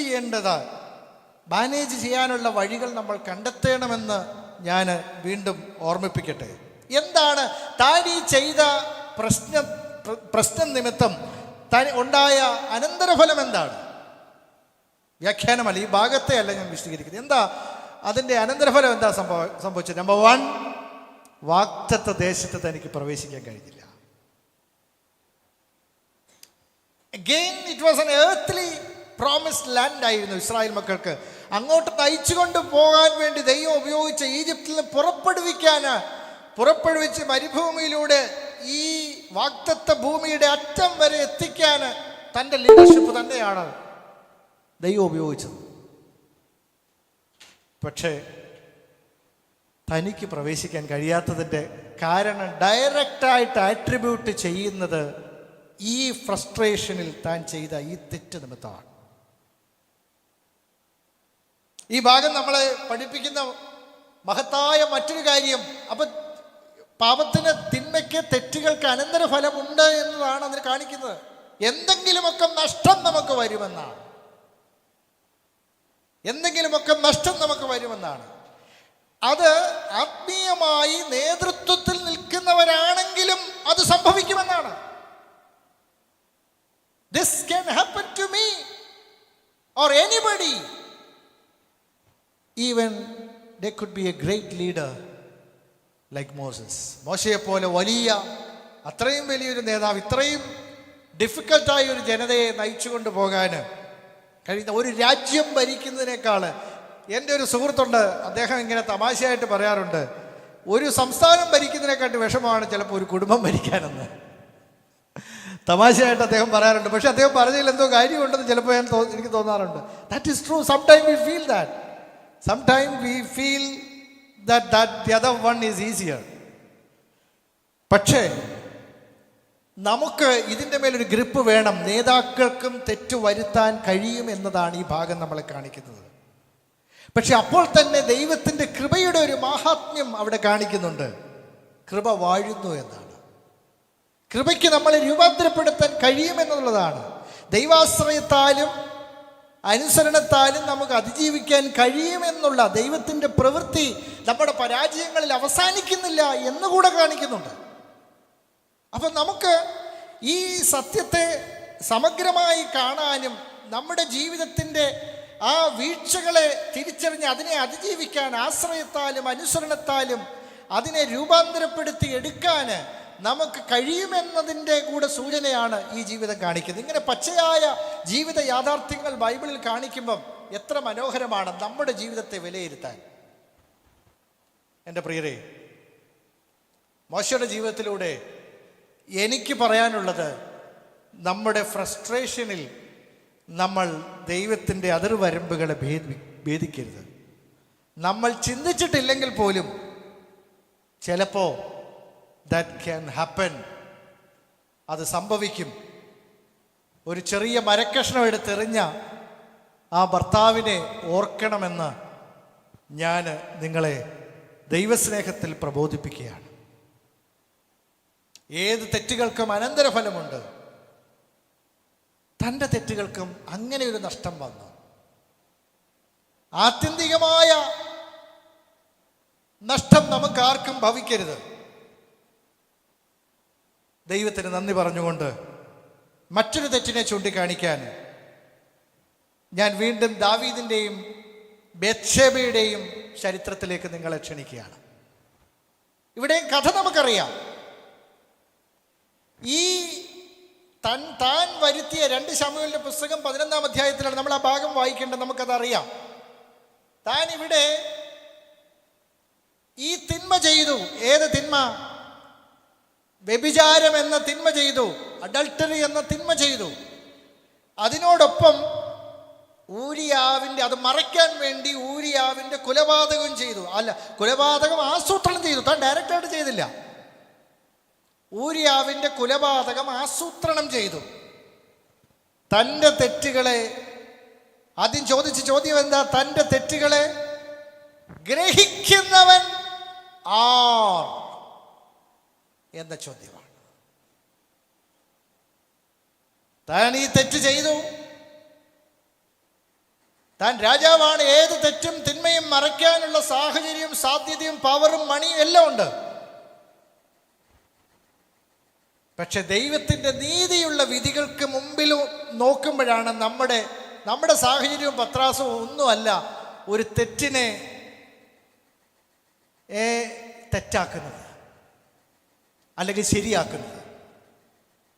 ദൈവത്തിൻ്റെ നീതിയുള്ള വിധികൾക്ക് മുമ്പിലാണ്. പാപത്തിൻ്റെ ശക്തി, ന്യായപ്രമാണം എന്നൊരു വാക്ക് നിങ്ങൾ വായിച്ചിട്ടുണ്ടോ? അതിൻ്റെ അർത്ഥം എന്താണെന്ന് ഗ്രഹിച്ചിട്ടുണ്ടോ? ന്യായപ്രമാണം ഇല്ലെങ്കിൽ പാപമില്ല, നിയമമില്ലെങ്കിൽ നിയമലംഘനമില്ല. ശരിയാണോ? നിയമമില്ലെങ്കിൽ പിന്നെ എങ്ങനെ നിയമലംഘനം? ഇവിടെ നിയമം ഉള്ളത് കൊണ്ടാണ് നിയമലംഘനമുള്ളത്. അല്ലെങ്കിൽ നിയമരാഹിത്യമുള്ളിടത്ത് എന്തു ആവാം. പാപത്തിന് ശക്തി കിട്ടുന്നത് ന്യായപ്രമാണം ഉള്ളത് കൊണ്ടാണ്. അപ്പൊ ദൈവത്തിന്റെ നീതിയുള്ള വിധികളാണ് ഇത് തെറ്റ്, ഇത് ശരി എന്ന് പറയുന്നത്. ഇത് സത്യം, ഇത് അസത്യം, ഇത് നീതി, ഇത് നീതികേട് എന്നതിൻ്റെ അളവുകോല് ദൈവവചനമാണ്. ദൈവത്തിൻ്റെ നീതിയുള്ള വിധികളാണ്. അതുകൊണ്ട് ന്യായപ്രമാണം ഇല്ലെങ്കിൽ പാപത്തിന് ശക്തിയില്ല.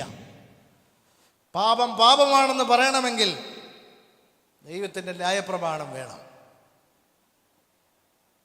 ദാവീദ് ഇത്രയും കഠോരമായ ഈ പാപം ചെയ്തതിൻ്റെ അനന്തരഫലം എന്താ സംഭവിച്ചത്?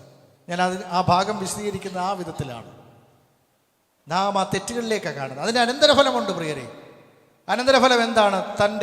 അതിലുണ്ടായ ആ ബന്ധത്തിലുണ്ടായ കുഞ്ഞ് മരിച്ചു. ആകുന്ന പരിശ്രമിച്ചു, ആ കുഞ്ഞ് മരിച്ചു. പക്ഷെ അതുകൊണ്ട് തീർന്നില്ല. തൻ്റെ കുടുംബത്തിൽ കലഹങ്ങളുടെ പരമ്പരകളുണ്ടായി. തൻ്റെ കുടുംബത്തിൽ തന്നെ മത്സരങ്ങളുണ്ടായി. തൻ്റെ മകൻ തന്നെ തനിക്കെതിരെ മത്സരിച്ചു. ഇതൊക്കെ ഈ അനന്തരഫലത്തിന്റെ ഭാഗമാണ്. ശരിയാണ്. തനിക്ക് ഈവൻ ആലയം പണിയാൻ പോലും അതിൻ്റെ സാമഗ്രികളൊക്കെ സ്വരുക്കൂട്ടുകയെങ്കിലും അതിയായി ആഗ്രഹിച്ചെങ്കിലും അത് ചെയ്യാൻ തനിക്ക് കഴിഞ്ഞില്ല എന്നുള്ളതാണ്. അല്ലെങ്കിൽ തന്നെ ദൈവം അനുവദിച്ചില്ല. കാരണം തൻ്റെ കരങ്ങളിൽ ബ്ലഡ് ഉണ്ടായിരുന്നു. തൻ്റെ കരത്തിൽ ബ്ലഡ് ഉണ്ടായിരുന്നു. ചില ഭവനങ്ങളിൽ ഞാനിങ്ങനെ ചിന്തിക്കാറുണ്ട്, ദുരന്തങ്ങളുടെ പരമ്പരകളെ കുറിച്ച്. അതിനൊന്നും ആൻസർ എനിക്കില്ല. ബട്ട് ചില സമയത്തെങ്കിലും ഞാൻ ചിന്തിക്കും, ഇതുപോലെ ശാപഗ്രസ്തമായ വസ്തുതകൾ ചെയ്ത് ചെയ്ത ഒരു പൈതൃകം അവർക്കുണ്ടെങ്കിൽ ഇങ്ങനെയുള്ള പല തരങ്ങളിലുള്ള ശാപങ്ങൾ ചില ഇടങ്ങളിൽ ചില ദേശങ്ങളിൽ വാഴും. അത് വാഴുന്നുണ്ടോ എന്ന് ഞാൻ ചോദിക്കാറുണ്ട്. എനിക്കറിയത്തില്ല അതിൻ്റെ ആൻസർ അതാണോ എന്ന്. ചില കാര്യങ്ങൾ അയ്യോ ഇത് കഷ്ടമല്ലേ എന്ന് നമുക്ക് തോന്നിപ്പോകുമ്പോൾ ചില കാര്യങ്ങളിൽ we don't know there are some. പക്ഷേ every curse can be reversed under the power of the cross. I believe ക്രൂശിന്റെ ശക്തിയിൽ എല്ലാ പാപശാപ ബന്ധനങ്ങളെയും അഴിച്ചു മാറ്റാൻ കഴിയും നിശ്ചയം. പക്ഷേ പാപത്തിന്റെ അനന്തരഫലങ്ങൾ അതിങ്ങനെ തുടർന്നുകൊണ്ട് ഇരിക്കും. ആ പ്രയാണം തുടർന്നുകൊണ്ടിരിക്കും എന്ന വാസ്തവത്തിൽ ഈ ദാവീദിന്റെ കുടുംബം പോലും നമ്മളെ കാണിക്കുക. It was the sin of his. അതിൻ്റെ അനന്തരഫലമായിരുന്നു, താൻ ചെയ്ത തെറ്റിൻ്റെ അനന്തരഫലമായിരുന്നു അത്. നമ്മളെ പഠിപ്പിക്കുന്ന ഈ ഭാഗം നമ്മളെ പഠിപ്പിക്കുന്ന മഹത്തായ ചില സത്യങ്ങൾ എന്താണ് ദാവീദിന്റെ ജീവിതം? അത് നമ്മൾ ആവർത്തിച്ച് പറയുന്നതാണെങ്കിൽ ഒറ്റ വാക്കിൽ ഞാൻ പറയാം. ഇത് പഠിപ്പിക്കുന്നത് പാപത്തിന്റെ സ്വാധീനത്തെക്കുറിച്ചാണ്. ദ പവർ ഓഫ് സിൻ ഒരിക്കലും അണ്ടർ എസ്റ്റിമേറ്റ് ചെയ്ത്. പാപം എങ്ങനെ ഇരിക്കുന്നത് അറിയാമോ? പാപം നിന്റെ വാതിക്കൽ കിടക്കുന്നു എന്ന് ആരോടാ പറഞ്ഞത്? കയ്യിനോട് പറഞ്ഞു അല്ലേ? പാപം നിന്റെ വാതിക്കൽ കിടക്കുന്നു. അതിന്റെ ശരിയായ ട്രാൻസ്ലേഷൻ എന്നെ ആരോ മനസ്സിലാക്കി തന്നത് എൻ്റെ ഓർമ്മയിൽ വരുന്നത് ഇങ്ങനെയാണ്: പാപം വാതിക്കൽ കിടക്കുന്നതല്ല, പാപം ശരിക്ക് പതിയിരിക്കുന്ന ഒരു സിംഹത്തെ പോലെ ഇങ്ങനെ ഇരിക്കുന്ന. moment they get an opportunity they jump on you and you cannot escape. അതാണത്രേ അതിൻ്റെ അർത്ഥം. എന്നാ മനസ്സിലായോ? പതിയിരിക്കുന്ന ഒരു സിംഹമോ പുലിയോ അവന്റെ ഇരയെ കൃത്യമായ ഡയമെൻഷനിൽ കൃത്യമായ ദൂരത്ത് കിട്ടിയാൽ പിന്നെ that's it. We cannot escape it. You cannot escape it.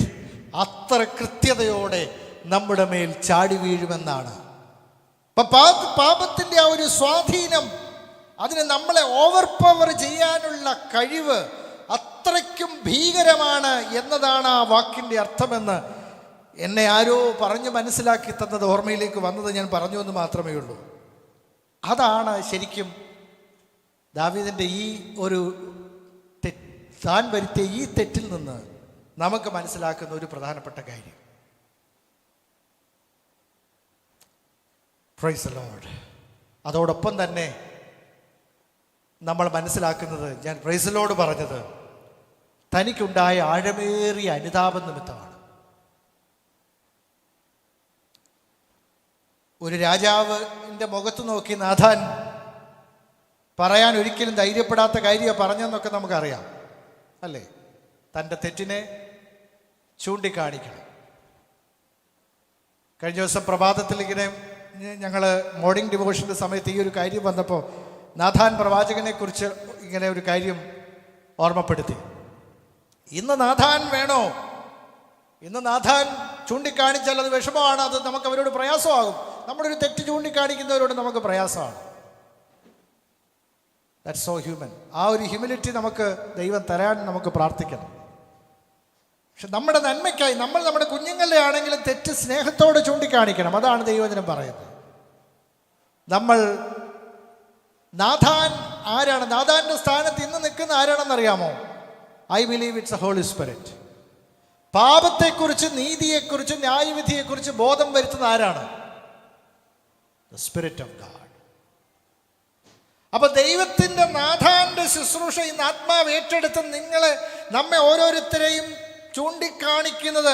ചൂണ്ടിക്കാണിക്കുന്ന കാര്യം അത് തിന്മയാണ്, അത് ദോഷമാണ്, അതിനെ ഒഴിയണം എന്ന് നമ്മളെ ചൂണ്ടിക്കാണിക്കുമ്പോൾ ആ പാപബോധത്തിലേക്ക്, നീതിബോധത്തിലേക്ക് നമുക്ക് വരാൻ കഴിയണം. ആ ആഴമേറിയ അനുതാപത്തിലേക്ക് നമുക്ക് നടക്കാൻ കഴിയണം. And are we listening to the spirit?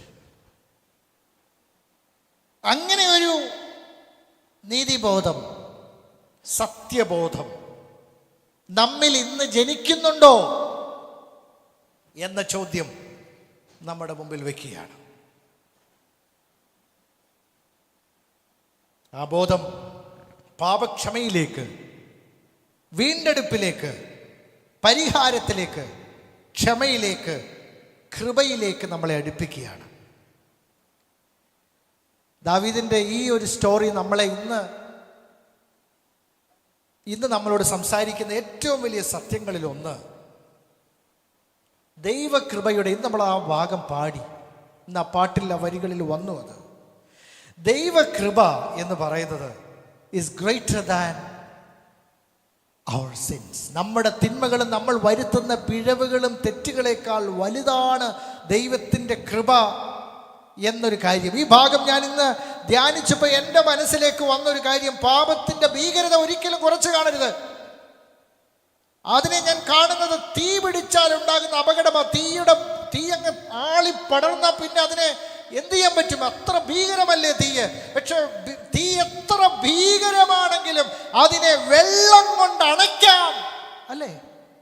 വെള്ളം കൊണ്ട് അണയ്ക്കാം. ഇന്നും അത് തന്നെയാണ് ഏറ്റവും അധികമായിട്ട് ചെയ്യുന്നത്, വെള്ളം കൊണ്ട് അണയ്ക്കാം. ഇതുപോലെ തന്നെ എത്ര ഭീകരമായ തിന്മകളെയും തെറ്റുകളെയും ദൈവകൃപ കൊണ്ട് അതിജീവിക്കാം. പക്ഷെ ആനുപാതികമായ മാനസാന്തരവും പാപബോധവും നമുക്ക് വേണം. നമ്മുടെ തെറ്റുകൾക്ക് അനുസരണമായ ബോധത്തിലേക്ക്, ആ അനുതാപത്തിലേക്ക്, ദുഃഖത്തിലേക്ക് നമുക്ക് നടക്കാൻ കഴിയണം. ദൈവം നമ്മളെ ദുഃഖിപ്പിക്കാൻ ആഗ്രഹിക്കുകയല്ല, ദൈവം നമ്മളെ ക്ലെൻസ് ചെയ്യാനാണ് ആഗ്രഹിക്കുന്നത്. പരിശുദ്ധാത്മാവ് നമ്മളെ പാപത്തെ ചൂണ്ടിക്കാണിച്ച് നീ കുറ്റക്കാരൻ എന്ന് പറയാനല്ല, ശരിയായ കുറ്റബോധവും മാനസാന്തരവും രക്ഷയിലേക്ക് നടത്തുന്ന ആ ഒരു കൃപയിലേക്കാണ് ദൈവം നമ്മളെ നടത്തുന്നത്. അല്ല, കുറ്റക്കാരൻ എന്ന് മുദ്ര വയ്ക്കാൻ വേണ്ടിയിട്ടല്ല ആത്മാവ് നമ്മളെ പാപത്തെക്കുറിച്ച് ചൂണ്ടിക്കാണിക്കുന്നത്. അതാണ് നമ്മളെ ഇടിക്കുന്നത് പലപ്പോഴും. നീ കുറ്റക്കാരന് ഒന്നിനും കൊള്ളില്ല, നീ ഒരിക്കലും നന്നാവില്ല എന്നല്ല. നോ, നീ നന്നാവും, നിന്നെ ഞാൻ അടിച്ച് ശരിയാക്കും എന്നല്ലേ പറയുന്നത്. അതുപോലെ നമ്മൾ അങ്ങനെ പറയുന്നത്, അടിച്ച് ശരിയാക്കും. അതെനിക്കൊന്ന് LRS ആ അങ്കിള് വളരെ കൃത്യമായിട്ട് പറഞ്ഞ എനിക്ക് വളരെ എൻ്റെ ഓർമ്മ വരുന്നതാണ്. നിന്നെ ഞാൻ അടിച്ച് ശരിയാക്കുമെന്ന് പോലും നമ്മൾ പറയുന്നത് കോപത്തിലാണ്. പക്ഷെ മോനെ, നിന്നെ അടിക്കും പറ്റും, നിന്നെ ഞാൻ ശരിയായ വിധത്തിൽ നടത്തും എന്നല്ലല്ലോ നമ്മൾ പറയുന്നത്. കുഞ്ഞുങ്ങളോട് നമ്മൾ പറയും നിന്നെ അടിച്ച് ശരിയാക്കുമെന്ന്. പക്ഷെ അവൾ ആ പറച്ചിൽ എന്താണ്? അടിച്ച് ശരിയായി നിന്നെ നടത്തുമെന്നാണ് അതിൻ്റെ അർത്ഥമെന്ന് ആ ദേവദാസൻ പറഞ്ഞു തന്നപ്പോഴേ എനിക്ക് വാസ്തവത്തിൽ അതിനെക്കുറിച്ചൊരു ബോധം ഉണ്ടായത്. ആദ്യത്തെ LRS പഠിച്ച ഒരു പാഠമാണത്. ദൈവത്തിന് സ്തോത്രം. പലപ്പോഴും നമ്മൾ അങ്ങനെയല്ല. ദൈവകൃപയോടെ വാഴ്ചയുണ്ട്. നമ്മൾ കുഞ്ഞുങ്ങളെ ശിക്ഷിക്കുകയാണെങ്കിലും അതിൽ ശരിയായ ദിശയിൽ അവരെ നടത്താൻ വേണ്ടിയിട്ടാണ് ശിക്ഷിക്കുന്നത് എന്നുള്ള ബോധത്തിൽ വേണം അവരെ ശിക്ഷിക്കാനെന്ന് വീണ്ടും ആ ഭാഗത്തെ ഉദ്ധരിച്ച് ഞാൻ പറയട്ടെ. അപ്പോൾ ദൈവകൃപയുടെ വാഴ്ച അത് നമ്മുടെ പാപത്തേക്കാൾ വലുതാണ്, നമ്മുടെ തിന്മകളെ അതിജീവിക്കുന്നതാണ്. തീയുടെ ബലം എത്ര ഭീകരമാണെങ്കിലും വെള്ളം കൊണ്ട് അതിനെ അണയ്ക്കുന്നത് പോലെ ദൈവകൃപ കൊണ്ട് സകല തിന്മകളെയും നമുക്ക് അണയ്ക്കാനായിട്ട് കഴിയും എന്നൊരു രൂപകം കൂടെ എൻ്റെ മനസ്സിലേക്ക് വന്നത് ഞാൻ കുറിച്ചു വെച്ചു എന്ന് മാത്രമേ ഉള്ളൂ. ചില നിമിഷങ്ങൾ കൂടെ ഞാൻ എടുക്കുമ്പോൾ ഒന്ന് രണ്ട് കാര്യങ്ങൾ കൂടെ ഓടിച്ച് ഞാൻ പറയാം. പത്രോസിൻ്റെ തള്ളിപ്പറയിൽ ലൂക്കോസിൻ്റെ സുവിശേഷം 22:54 മുതൽ 62 വരെയുള്ള വാക്യങ്ങളിൽ ഭാഗം പറയുന്നത് 3 പ്രാവശ്യം തള്ളിപ്പറഞ്ഞു എന്നാണ്. എന്തുകൊണ്ടാണ് താൻ തള്ളി പറഞ്ഞത്? താൻ വരുത്തിയ ഒരു തെറ്റാണ് എന്ന് പറയാറുണ്ട്. പക്ഷേ അതിന് മറ്റൊരു വശം കൂടി ഉണ്ടെന്ന് ഞാൻ നിങ്ങളെ ഓർമ്മിപ്പിച്ചിട്ടുണ്ട്. എന്താണ് ആ മറ്റൊരു വശം? മറ്റോരൊറ്റ ശിഷ്യന്മാരും അത്രത്തോളം കർത്താവിനെ അനുഗമിച്ചില്ല. എല്ലാവരും അങ്ങ് ഓടിപ്പോയ സമയത്തും പേടിച്ചിട്ടാണെങ്കിലും പുറകെ പോയതാരാണ്? പത്രോസാണ്. പേടിയുണ്ട്. ഈ പെർസിക്യൂഷനൊക്കെ എന്ന് പറയുമ്പോൾ പേടിയില്ലാത്ത ആരെങ്കിലും ഉണ്ടോ? അടി കൊള്ളുന്നു, ആളുകൾ ചീത്ത വിളിക്കുന്നു, നിന്ദിക്കുന്നു ഒക്കെ ഇത്തിരി പേടിയുള്ള കാര്യം തന്നെയാണ്. ധൈര്യം ദൈവത്തിൻ്റെ ആത്മാവ് തന്നെ തരണം. അപ്പൊ അത്രത്തോളം അനുഗമിക്കാൻ മറ്റൊരൊറ്റ ശിഷ്യനും ഇല്ലായിരുന്നു എന്നും കൂടെ ഓർക്കണം ഈ കാര്യം പറയുമ്പം. പക്ഷെ പേടിയോടെ അനുഗമിച്ചപ്പോൾ താൻ ചെയ്ത തെറ്റിനെ അതുകൊണ്ട് ഒരിക്കലും ന്യായീകരിക്കുന്നില്ല. അത് പേടി കൊണ്ടായിരിക്കും ചിലപ്പോൾ നമ്മളും കർത്താവിനെ ഉപേക്ഷിക്കുന്ന, അല്ലെങ്കിൽ കർത്താവിനെ തള്ളിപ്പറയുന്ന സാഹചര്യം വരുന്ന, അങ്ങനെ ആയിരിക്കാം. അങ്ങനെ വരാതിരിക്കട്ടെ. ധൈര്യം ദൈവം നമുക്ക് തരട്ടെ. നമ്മുടെ ജീവനെ പോലും തൃണവൽഗണിക്കാനുള്ള കൃപ നമുക്ക് തരട്ടെ. അതിനൊരു ഡിവൈൻ അങ്ഷൻ, ഒരു അനോയിന്റിങ് നമുക്ക് വേണം. എങ്ങനെയെങ്കിലും നടക്കുകയുള്ളൂ. പക്ഷെ പേടിയോടെ പോയി രക്ഷപ്പെടാൻ വേണ്ടിയിട്ടാണ് പറഞ്ഞ്, എനിക്കറിയത്തില്ല. പലപ്പോഴും അങ്ങനല്ലേ നമ്മൾ. 3 പ്രാവശ്യം. അതിൻ്റെ ഫലം എന്താണ് ഉണ്ടായത്?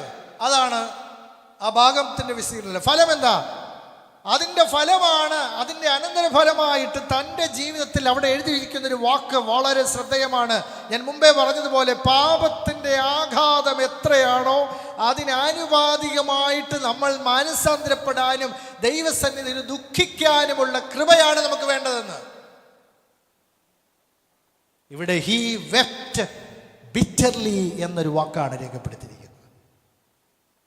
അത് wept, how can weeping itself is bitter, but he wept so bitterly എന്ന് പറയുമ്പം ആ വാക്ക് തൻ്റെ തെറ്റ് മനസ്സിലായപ്പോൾ അതിദുഃഖത്തോടെ കരഞ്ഞെന്നാണ്. അതിദുഃഖത്തോടെ കരഞ്ഞു. ദൈവത്തിൻ്റെ ആത്മാവ് നമ്മളിൽ പ്രവർത്തിക്കുമ്പോൾ, ദൈവസ്നേഹത്തെക്കുറിച്ച് നമ്മൾ ഓർക്കുമ്പോൾ, നമ്മളോട് ക്ഷമിച്ചത് ഓർക്കുമ്പോൾ, നമ്മൾ വേണ്ട വിധത്തിൽ ദൈവത്തെ as we ought to love, ദൈവത്തെ സ്നേഹിക്കേണ്ടതുപോലെ സ്നേഹിക്കാതിരിക്കുമ്പം നമുക്കൊരു ദുഃഖം ഉണ്ടാകുന്നുണ്ടോ എൻ്റെ പ്രിയരെ? ആ ദുഃഖം ദൈവത്തിൻ്റെ ആത്മാവ് തന്നെ നമുക്ക് തരണം. അതാണ് നമ്മളെ ജീവിപ്പിക്കുന്ന, നമ്മളെ ദൈവത്തോട് അടുപ്പിക്കുന്നത് എന്ന് ഞാൻ പറയട്ടെ. ദൈവത്തോട് ചേർന്നിരിക്കാൻ നമ്മളെ സഹായിക്കുന്നതെന്ന് ഞാൻ പറയട്ടെ. നമ്മളെ പഠിപ്പിക്കുന്ന മഹത്തായ പാഠം, വീണ്ടും ഭയത്തിൻ്റെയും പരാജയത്തിൻ്റെയും സമയത്ത് ദൈവം നമ്മളെ തൻ്റെ ജീവിതത്തിൽ ഈ ഭാഗത്തിന് മറ്റുള്ളതെല്ലാം കൂട്ടി വായിക്കുമ്പോൾ പത്രോസ് ഈ പരാജയമുണ്ടായെങ്കിലും ഇവിടെ ഇതൊരു വഴിത്തിരിവായിരുന്നു തൻ്റെ ജീവിതത്തിൽ. ഹി ഓഫ് കോഴ്സ് ഇത് തന്നെ ഒരു വഴിത്തിരിവ്. He failed utterly. ഇത് വലിയൊരു പരാജയത്തിൻ്റെ മുഹൂർത്തമായിരുന്നു തൻ്റെ ജീവിതത്തിൽ, ഹ്യൂമൻലി സ്പീക്കിംഗ്. പക്ഷേ കർത്താവ് ക്ഷമിക്കും, എന്നെ വീണ്ടെടുക്കും, എന്നെ ദൈവത്തിൻ്റെ പദ്ധതിക്കായിട്ട് വേർതിരിച്ചുപയോഗിക്കും. ആദിമസഭയിൽ തന്നെ വലിയ ഒരു ആത്മീയ നേതാവായി തന്നെ ദൈവം ഉപയോഗിച്ച് ഈ ഭീരുവായിരുന്ന തന്നെ ഒരു രക്ഷപ്പെടാൻ വേണ്ടി കർത്താവിനെ തള്ളിപ്പറഞ്ഞ് തന്നെ യഥാസ്ഥാനപ്പെടുത്തി തൻ്റെ ആടുകളെ ഭരമേൽപ്പിക്കുന്ന കർത്താവിനെയല്ലേ നമ്മൾ കാണുന്നത്? ഈ കർത്താവ് തന്നെയല്ലേ നമ്മുടെ ജീവിതത്തിലും പ്രവർത്തിക്കുന്നത്? അത് നമ്മളെ ചില ആത്മീയ ആഴങ്ങൾ കാണിക്കട്ടെ എന്ന് ഞാൻ പ്രാർത്ഥിക്കുന്നു. പരാജയത്തിൻ്റെയും ഭയത്തിൻ്റെയും സാഹചര്യത്തിലൂടെ ജീവിക്കുന്നവരാണെങ്കിലും നമ്മളെ വിജയിപ്പിക്കുന്നൊരു ദൈവമുണ്ട്, നമ്മളെ ജയാളിയാക്കുന്നൊരു ദൈവമുണ്ട്. നമ്മുടെ പരാജയത്തെ മനുഷ്യർ പറയുന്ന പരാജയം വിജയത്തിൻ്റെ ആ ഒരർത്ഥത്തില്ല. ദൈവത്തിൻ്റെ കൃപയാലും കരുണയാലും നമ്മെ പരാജയപ്പെടുന്ന മനുഷ്യരെ വിജയിപ്പിക്കാൻ ആഗ്രഹിക്കുന്ന ഒരു ദൈവത്തെ ചൂണ്ടിക്കാണിക്കാൻ ഞാൻ ആഗ്രഹിക്കുക. That doesn't mean നമ്മൾ വരുത്തുന്ന തെറ്റുകൾക്ക് അനന്തരഫലമില്ല എന്ന് വരുന്നുമില്ല. ആ കാഴ്ചയും നമുക്കുണ്ടാവണം എന്ന് ഞാൻ പറയട്ടെ. ഒരു മനുഷ്യന് വരുത്താവുന്ന ഏറ്റവും വലിയ തെറ്റെന്താണ് എന്ന ചോദ്യം കൂടെ ചോദിക്കട്ടെ. ആദ്യം ഞാൻ ചോദിച്ചൊരു ചോദ്യം, തൻ്റെ തെറ്റുകളെ ഗ്രഹിക്കുന്നവൻ ആരെന്ന്. ഒരു മനുഷ്യന് വരുത്താവുന്ന ഏറ്റവും വലിയ തെറ്റ് ഏതാണെന്നുള്ളതിന് ഞാൻ ഉത്തരം പറയാം. പക്ഷെ അതിനു മുമ്പ് യോനയുടെ കഥ കൂടെ പറഞ്ഞ് ഞാൻ ഇവിടെ അവസാനിപ്പിക്കാം. അറിയാവുന്ന കഥയാണ്. അതുകൊണ്ട് കഥയിൽ ഒത്തിരി വിശദീകരണങ്ങൾ ആവശ്യമില്ല. ദൈവകൽപ്പനയിൽ നിന്ന് ഒളിച്ചോടിപ്പോയ യോനയെ നമുക്ക് എന്നും അറിയാം. അതിന് കാരണം നിനവയോട് മാനസാന്തരം പ്രസംഗിക്കാൻ വേണ്ടിയിട്ടാണ് യോനയെ വിളിച്ചത്. ഇവിടെ തൻ്റെ അനുസരണക്കേടിൻ്റെ അനന്തരഫലം എന്തായിരുന്നു? Now listen to me very carefully. തൻ്റെ അനുസരണക്കേടിൻ്റെ, താനൊരു ദൈവവൈതലാണ്, ആത്മീയ ബോധമുണ്ട്. തൻ്റെ പ്രശ്നം നിനവേക്കാരും മാനസാന്തരപ്പെടേണ്ട, രക്ഷപ്പെടേണ്ട എന്നുള്ളൊരു മനോഭാവമാണ്. കാരണം അവർ ദൈവ കരുണയൊന്നും അർഹിക്കുന്നില്ല എന്ന ചിന്തയാണ്. ഇത് നമ്മൾ തീരുമാനിക്കും ആർക്ക് ദൈവകൃപ കൊടുക്കാമെന്ന്. According to Jonah, Ninevites are outside of the grace of God. ദൈവ കരുണയും സ്നേഹവും സ്വീകരിക്കാൻ അവർ യോഗ്യരല്ല. Who decides? Jonah decides. ഇന്ന് ആരാ ഡിസൈഡ് ചെയ്യുന്നത് ആർക്ക് ദൈവകരുണ കിട്ടണമെന്ന്? നമ്മൾ. No, we are nobody to decide who gets the grace of God. ശ്രദ്ധിക്കുന്നവർക്കായി ഞാൻ ദൈവത്തിന് നന്ദി പറയുന്നു. We cannot determine who is deserving. All that we need to do is to obey the call of God. നമ്മൾ ചെയ്യേണ്ടത് ദൈവത്തിൻ്റെ വിളിയോട് ഉചിതമായി പ്രതികരിക്കുക എന്നത് മാത്രമാണ്. താൻ വരുത്തിയ ഈ അനുസരണക്കേടിൻ്റെ ഫലം എന്തൊക്കെയാ? താൻ അനുഭവിച്ചു, തന്നോടുകൂടെ കപ്പലിൽ യാത്ര ചെയ്യുന്നവർ അനുഭവിച്ചു. അവിടെ ഈ കൊമ്മോഷൻ എല്ലാം ഉണ്ടായതിൻ്റെ ആധാരം, അടിസ്ഥാനം എന്തായിരുന്നു?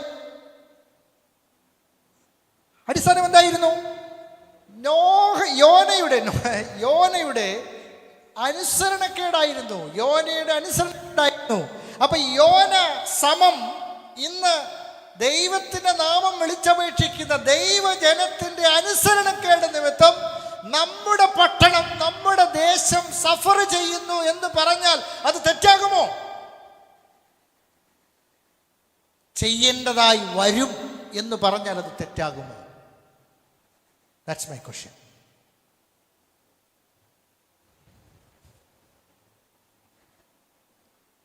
ദൈവമേ കൃപ കാണിക്കണമേ എന്ന് നമുക്ക് ദൈവത്തോട് പറയാം. താൻ നിമിത്തം കൊടുങ്കാറ്റ്, തൻ്റെ കൂടെ യാത്ര ചെയ്യുന്നവർക്ക് എല്ലാം ട്രബിൾ, തനിക്കും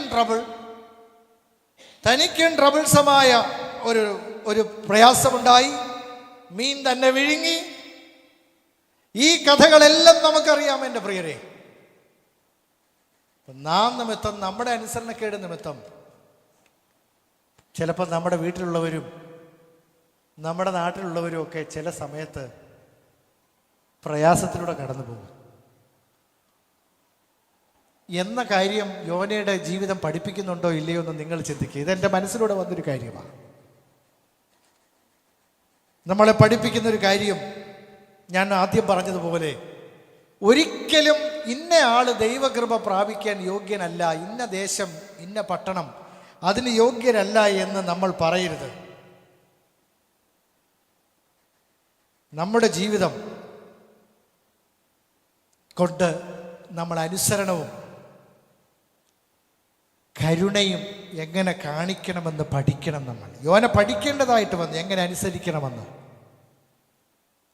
തന്നെ കൊണ്ട് ഒരർത്ഥത്തിൽ അനുസരിപ്പിച്ചു. ദൈവത്തിൻ്റെ ഒരു കരുണയായിരുന്നു അത്.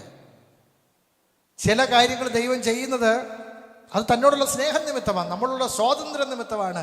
ചില കാര്യങ്ങൾ നമ്മളെ കൊണ്ട് അനുസരിപ്പിക്കുന്നത്, നമ്മൾ അനുസരിക്കുകയല്ല, നമ്മളെ കൊണ്ട് അനുസരിപ്പിക്കുന്നത്. അതൊരു കരുണയുടെ, സ്വാതന്ത്ര്യത്തിൻ്റെ ഒരു ഭാഗമായിട്ട് തന്നെ കാണണം. ആരോ ഒരിക്കൽ പറഞ്ഞു, വാസ്തവത്തിൽ യോനയുടെ ഈ ഹോൾ എപ്പിസോഡിൽ, this is something that hit me many years back. The whole episode, ആ സ്റ്റോറി മുഴുവനിൽ നിനവേ പട്ടണത്തോട് ദൈവത്തിനുണ്ടായ പ്രശ്നത്തെക്കാൾ കൂടുതൽ ആരോടായിരുന്നു ദൈവത്തിന് പ്രശ്നം ഉണ്ടായിരുന്നത്? യോനയോടായിരുന്നു. ശരിക്കും നിനവേ സ്ട്രൈറ്റൻ ചെയ്യാൻ ദൈവത്തിന് അത്ര സമയം വേണ്ടി വന്നില്ല. You know the story. പക്ഷെ ആരെ സ്ട്രൈറ്റൻ ചെയ്യാൻ കൂടുതൽ സമയം വേണ്ടി വന്നു? അപ്പൊ പലപ്പോഴും ഇങ്ങനെയാണ് കഥ പോകുന്നത്. നമ്മൾ ദൈവത്തിന്റെ നാമം വിളിച്ചപേക്ഷിക്കുന്ന നമ്മളെ നേരെയാക്കാനാണ് ചിലപ്പോൾ ദൈവത്തിന് കൂടുതൽ സമയം വേണ്ടത്. നമ്മുടെ പരിസരത്തുള്ളവരെയും നമ്മുടെ പട്ടണത്തെയും രക്ഷിക്കാൻ കുറച്ച് സമയം മതിയാവും. അതുകൊണ്ട് നമ്മൾ പാഠം ഉൾക്കൊള്ളണം. നമ്മൾ നേരെ നിൽക്കാൻ പഠിക്കണം. ദൈവത്തിൻ്റെ സ്നേഹമുള്ള കരുണയുള്ള ഹൃദയത്തെക്കുറിച്ച് നമ്മൾ കാര്യമായി മനസ്സിലാക്കിയിട്ടില്ല. യോന മനസ്സിലാക്കാത്തതുപോലെ നമ്മുടേതായ ബ്രാക്കറ്റുകളിൽ, നമ്മുടേതായ ബോക്സുകളിൽ നമ്മൾ ദൈവത്തെ ഒതുക്കാൻ നോക്കുകയാണ്. ദൈവമേ കൃപ കാണിക്കണമേ എന്ന് നമുക്ക് ദൈവത്തോട് പ്രാർത്ഥിക്കാം. ഞാൻ ഈ വചനങ്ങൾ ഇവിടെ അവസാനിപ്പിക്കുമ്പോൾ ഒരുവനെ ദൈവം അനുഗ്രഹിക്കുന്നു എന്നുള്ളതിൻ്റെ ഏറ്റവും വലിയ തെളിവ് തൻ്റെ തെറ്റുകളെക്കുറിച്ച് ദൈവത്തിൻ്റെ ആത്മാവ് ബോധം വരുത്തുന്നവർക്കാണ്. ആ ബോധത്തിൻ്റെ വെളിച്ചത്തിൽ ദൈവത്തിൻ്റെ നീതിയുള്ള വ്യവസ്ഥയ്ക്കനുസരിച്ച് എൻ്റെ ജീവിതത്തെ അളന്ന് താഴ്ത്തി വിനയത്തോടെ, വിനയാന്വിതരായിട്ട്, ആത്മാവിൽ ദരിദ്രരായി ദൈവമുമ്പിൽ സമർപ്പിക്കുന്ന ഒരു ജീവിതമുണ്ടല്ലോ, അതാണ് ഏറ്റവും ബ്ലെസ്ഡ് ആയിട്ടുള്ള ജീവിതം. ദൈവം ഒരിക്കലും പൂർണ്ണരെ അന്വേഷിക്കുന്നില്ല. കർത്താവ് തിരഞ്ഞെടുത്ത ഏത് ശിഷ്യനാണ് പൂർണ്ണത ഉള്ളതായിട്ടുണ്ടായിരുന്നത്? അപൂർണരായ ദൈവത്തെ എക്സ്ട്രാ ഓർഡിനറി ആക്കി തീർക്കുന്ന, ദൈവത്തിൻ്റെ കരങ്ങളിൽ വലിയവരാക്കാനും പണിയാനും ആണ് ദൈവം ആഗ്രഹിക്കുന്നത്. അപ്പോൾ ദൈവം ഒരിക്കലും പൂർണ്ണരെ നോക്കുന്നില്ല പ്രിയരെ. എന്നാൽ താഴ്മയുള്ള, ഹൃദയനുറുക്കമുള്ള, പരാജയത്തിൽ നിന്ന് നല്ല സത്യങ്ങൾ, പാഠങ്ങൾ ഉൾക്കൊണ്ട് ജീവിതത്തെ തിരുത്തി മുൻപോട്ട് പോകാൻ മനസ്സുള്ള ശിഷ്യന്മാരെ, മക്കളെ ആണ് ദൈവം നോക്കുന്നത്. ദൈവത്തിൻ്റെ കൃപയാൽ അതിജീവിക്കാൻ പരാജയപ്പെടുമ്പോഴും ദൈവത്തിൻ്റെ വീണ്ടെടുപ്പിൻ്റെ പദ്ധതി പ്രവർത്തനക്ഷമമാണെന്ന് ഗ്രഹിക്കുന്നവർ, even when we think that nothing is moving, ഒന്നും ചലിക്കുന്നില്ലല്ലോ എന്ന് ചിന്തിക്കുമ്പോഴും ദൈവത്തിൻ്റെ പ്രവൃത്തി പ്രവർത്തനക്ഷമമാണ്. ഇന്ന് പാട്ടുകൾ പാടിയപ്പോൾ ഞാനൊരു വാക്ക് പറഞ്ഞു. അതിൻ്റെ ഇടയിൽ ഇന്നിവിടെ ഇരിക്കുന്ന ആരും 100 വർഷങ്ങൾക്ക് ശേഷം ഇവിടെ ഉണ്ടാവില്ല. അത് ഒത്തിരി ലിബറലാണ്. എത്ര വർഷം നമുക്കുണ്ടെന്ന് ദൈവത്തിന് മാത്രമേ അറിയൂ. പക്ഷെ മരിച്ചു മൺമറഞ്ഞു പോയാലും കല്ലറകളിലുള്ളവർ ദൈവപുത്രന്റെ ശബ്ദം കേട്ട് ജീവനിലേക്ക് തിരിച്ചു വരുമെന്ന് വചനം പറയുമ്പോൾ, പൊടിയിലുള്ളവർ, ധൂളിയുള്ളവർ എഴുന്നേറ്റ് വരുമെന്ന് പറയുമ്പം ദൈവകൃപയുടെ പ്രവൃത്തി പെർപ്പച്വലായി തുടരുന്നില്ലേ എന്ന് ഞാൻ ചോദിക്കുന്നു പ്രിയരെ. I think of my father. കുറച്ച് സമയങ്ങൾ, കുറച്ച് ആഴ്ചകളെ ആയിട്ടുള്ളൂ. ആ ശരീരം ഇപ്പോൾ ദ്രവിച്ചു. എങ്കിലും കർത്താവിന്റെ ശബ്ദത്തിങ്കൽ അത് എഴുന്നേറ്റ് വരില്ലേ? കർത്താവിലല്ലാതെ അങ്ങനെ ഒരു പ്രത്യാശ എനിക്കുണ്ടോ? ദൈവകൃപയാൽ അല്ലാതെ എനിക്കത് പ്രത്യാശിക്കാൻ കഴിയുമോ എൻ്റെ പ്രിയരെ? ഇത് നമ്മുടെ ഓരോരുത്തരുടെയും സ്റ്റോറിയാണ്. ഇത് നമ്മുടെ കഥയാണ്. ദൈവത്തിൻ്റെ കൃപയാൽ നമ്മൾ വാഴും. അപൂർണരാണ് നമ്മളെങ്കിലും നമ്മുടെ മേൽ പ്രവർത്തിക്കുന്ന ഒരു കൃപയുണ്ട്. മൺപാത്രങ്ങളാണെങ്കിലും ഈ മൺപാത്രങ്ങളിൽ പകരുന്ന സ്വർഗീയ നിക്ഷേപമുണ്ട്. ശ്രദ്ധിക്കുന്നവർക്കായി ഞാൻ ദൈവത്തിന് നന്ദി പറയുന്നു.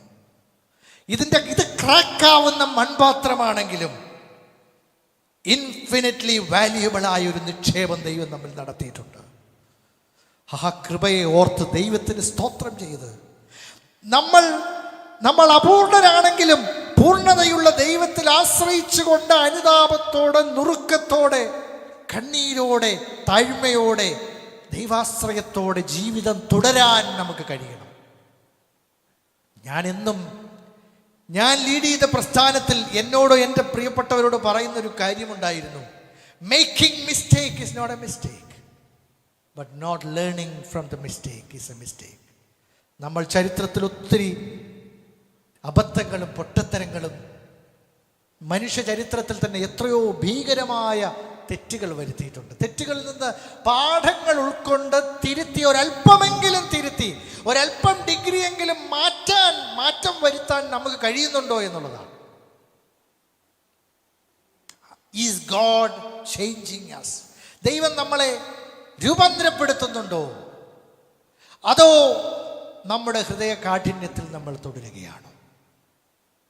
ദൈവാനുഗ്രഹത്തിൻ്റെ ഏറ്റവും വലിയ ലക്ഷണം എന്താണെന്നറിയാമോ? തൻ്റെ തെറ്റുകളെ ഗ്രഹിക്കുന്നവൻ ആർ.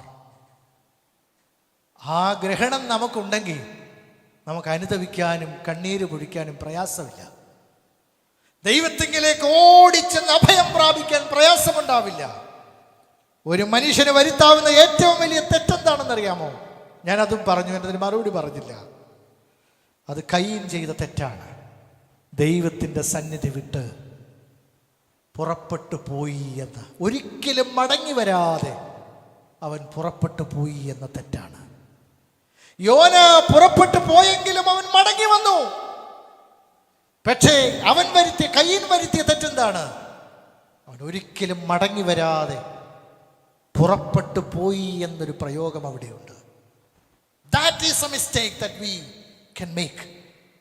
മടങ്ങി വരാതെയുള്ള, ദൈവത്തിങ്കിലേക്ക് മടങ്ങി വരാതെയുള്ള പുറപ്പെട്ടു പോകൽ, that is the most dangerous thing one can do in life. ദൈവമേ, ഞങ്ങളങ്ങനെ ആവരുത്. അങ്ങയെങ്കിലേക്ക് മടങ്ങാൻ, ദൈവകൃപയും ദൈവപ്രവൃത്തിയെയും മനസ്സിലാക്കാൻ, അത് പൂർണ്ണമായി വിശ്വസിച്ചുകൊണ്ട് ആ ജീവനിൽ ജീവിക്കാൻ എനിക്ക് കൃപ തരണമേ എന്ന് നമുക്ക് പ്രാർത്ഥിക്കാം. അപൂർണനായ എൻ്റെ ജീവിതത്തിൽ, മൺപാത്രമായി ഉടഞ്ഞു പോകുന്ന മൺപാത്രമായ എൻ്റെ ജീവിതത്തിൽ മഹത്തായ ദൈവപ്രവൃത്തി ചെയ്യണമേ എന്ന് നമുക്ക് പ്രാർത്ഥിക്കാം. ഈ വചനങ്ങളാൽ ദൈവം നമ്മെ സമൃദ്ധമായി അനുഗ്രഹിക്കുമാറാകട്ടെ.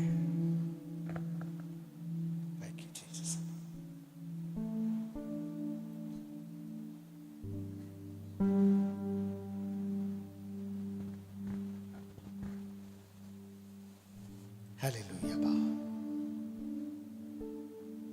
നമുക്ക് നമ്മളെ തന്നെ ഒന്ന് ശോധന ചെയ്യാം. കുറ്റബോധങ്ങളല്ല വേണ്ടത്, നമുക്ക് അനുതാപമാണ് വേണ്ടത്. അനുതാപത്തിലേക്ക് നടത്തുന്ന കുറ്റബോധങ്ങൾ മാത്രം മതി നമുക്ക്. അല്ലാത്ത കുറ്റബോധങ്ങൾ നമ്മളെ ഞെരുക്കുകയാണ്, നമ്മളെ ഒരിക്കലും സഹായിക്കുന്നില്ല പ്രിയരെ. അതുകൊണ്ട് നമ്മളെ അനുതാപത്തിലേക്ക് നടത്തുന്ന ബോധമാണ് വേണ്ടത്. ആത്മാവ് ചെയ്യുന്നത് അതാണ്. പാപം, നീതി, ന്യായവിധി, ഇതിനെക്കുറിച്ചുള്ള ബോധമാണ്. ഓരോ തിന്മയ്ക്കും അത് ഇമ്മീഡിയറ്റായതും നിലനിൽക്കുന്നതുമായ അനന്തരഫലങ്ങളുണ്ട്. പക്ഷേ ഈ ലോകം ദൈവത്തിൻ്റെ പ്രവൃത്തിയാൽ, ദൈവത്തിൻ്റെ കൃപയാൽ തന്നെ ദൈവം സമ്പുഷ്ടമാക്കുന്നു, വീണ്ടെടുക്കുന്നു. ദൈവത്തിൻ്റെ കരുണയുടെ പ്രവൃത്തി അവസാനിക്കുന്നില്ല. ഈ മൺകൂടാരം ഉടഞ്ഞു പോയാലും അത് തുടരുക തന്നെ ചെയ്യും. ഇന്ന് നമ്മൾ പാടി, പർവ്വതങ്ങൾ മാറിപ്പോകും, കുന്നുകൾ നീങ്ങിപ്പോകും. ദൈവത്തിൻ്റെ ദയ എന്നാലും നമ്മളെ വിട്ടു മാറുകയില്ലെന്ന് ഹൃദയംഗമായ സത്യങ്ങൾ ഏറ്റെടുത്ത് പൂർണ്ണനായ ദൈവത്തിൽ ആശ്രയിച്ചുകൊണ്ട് നമുക്ക് തുടരാം ഈ യാത്ര.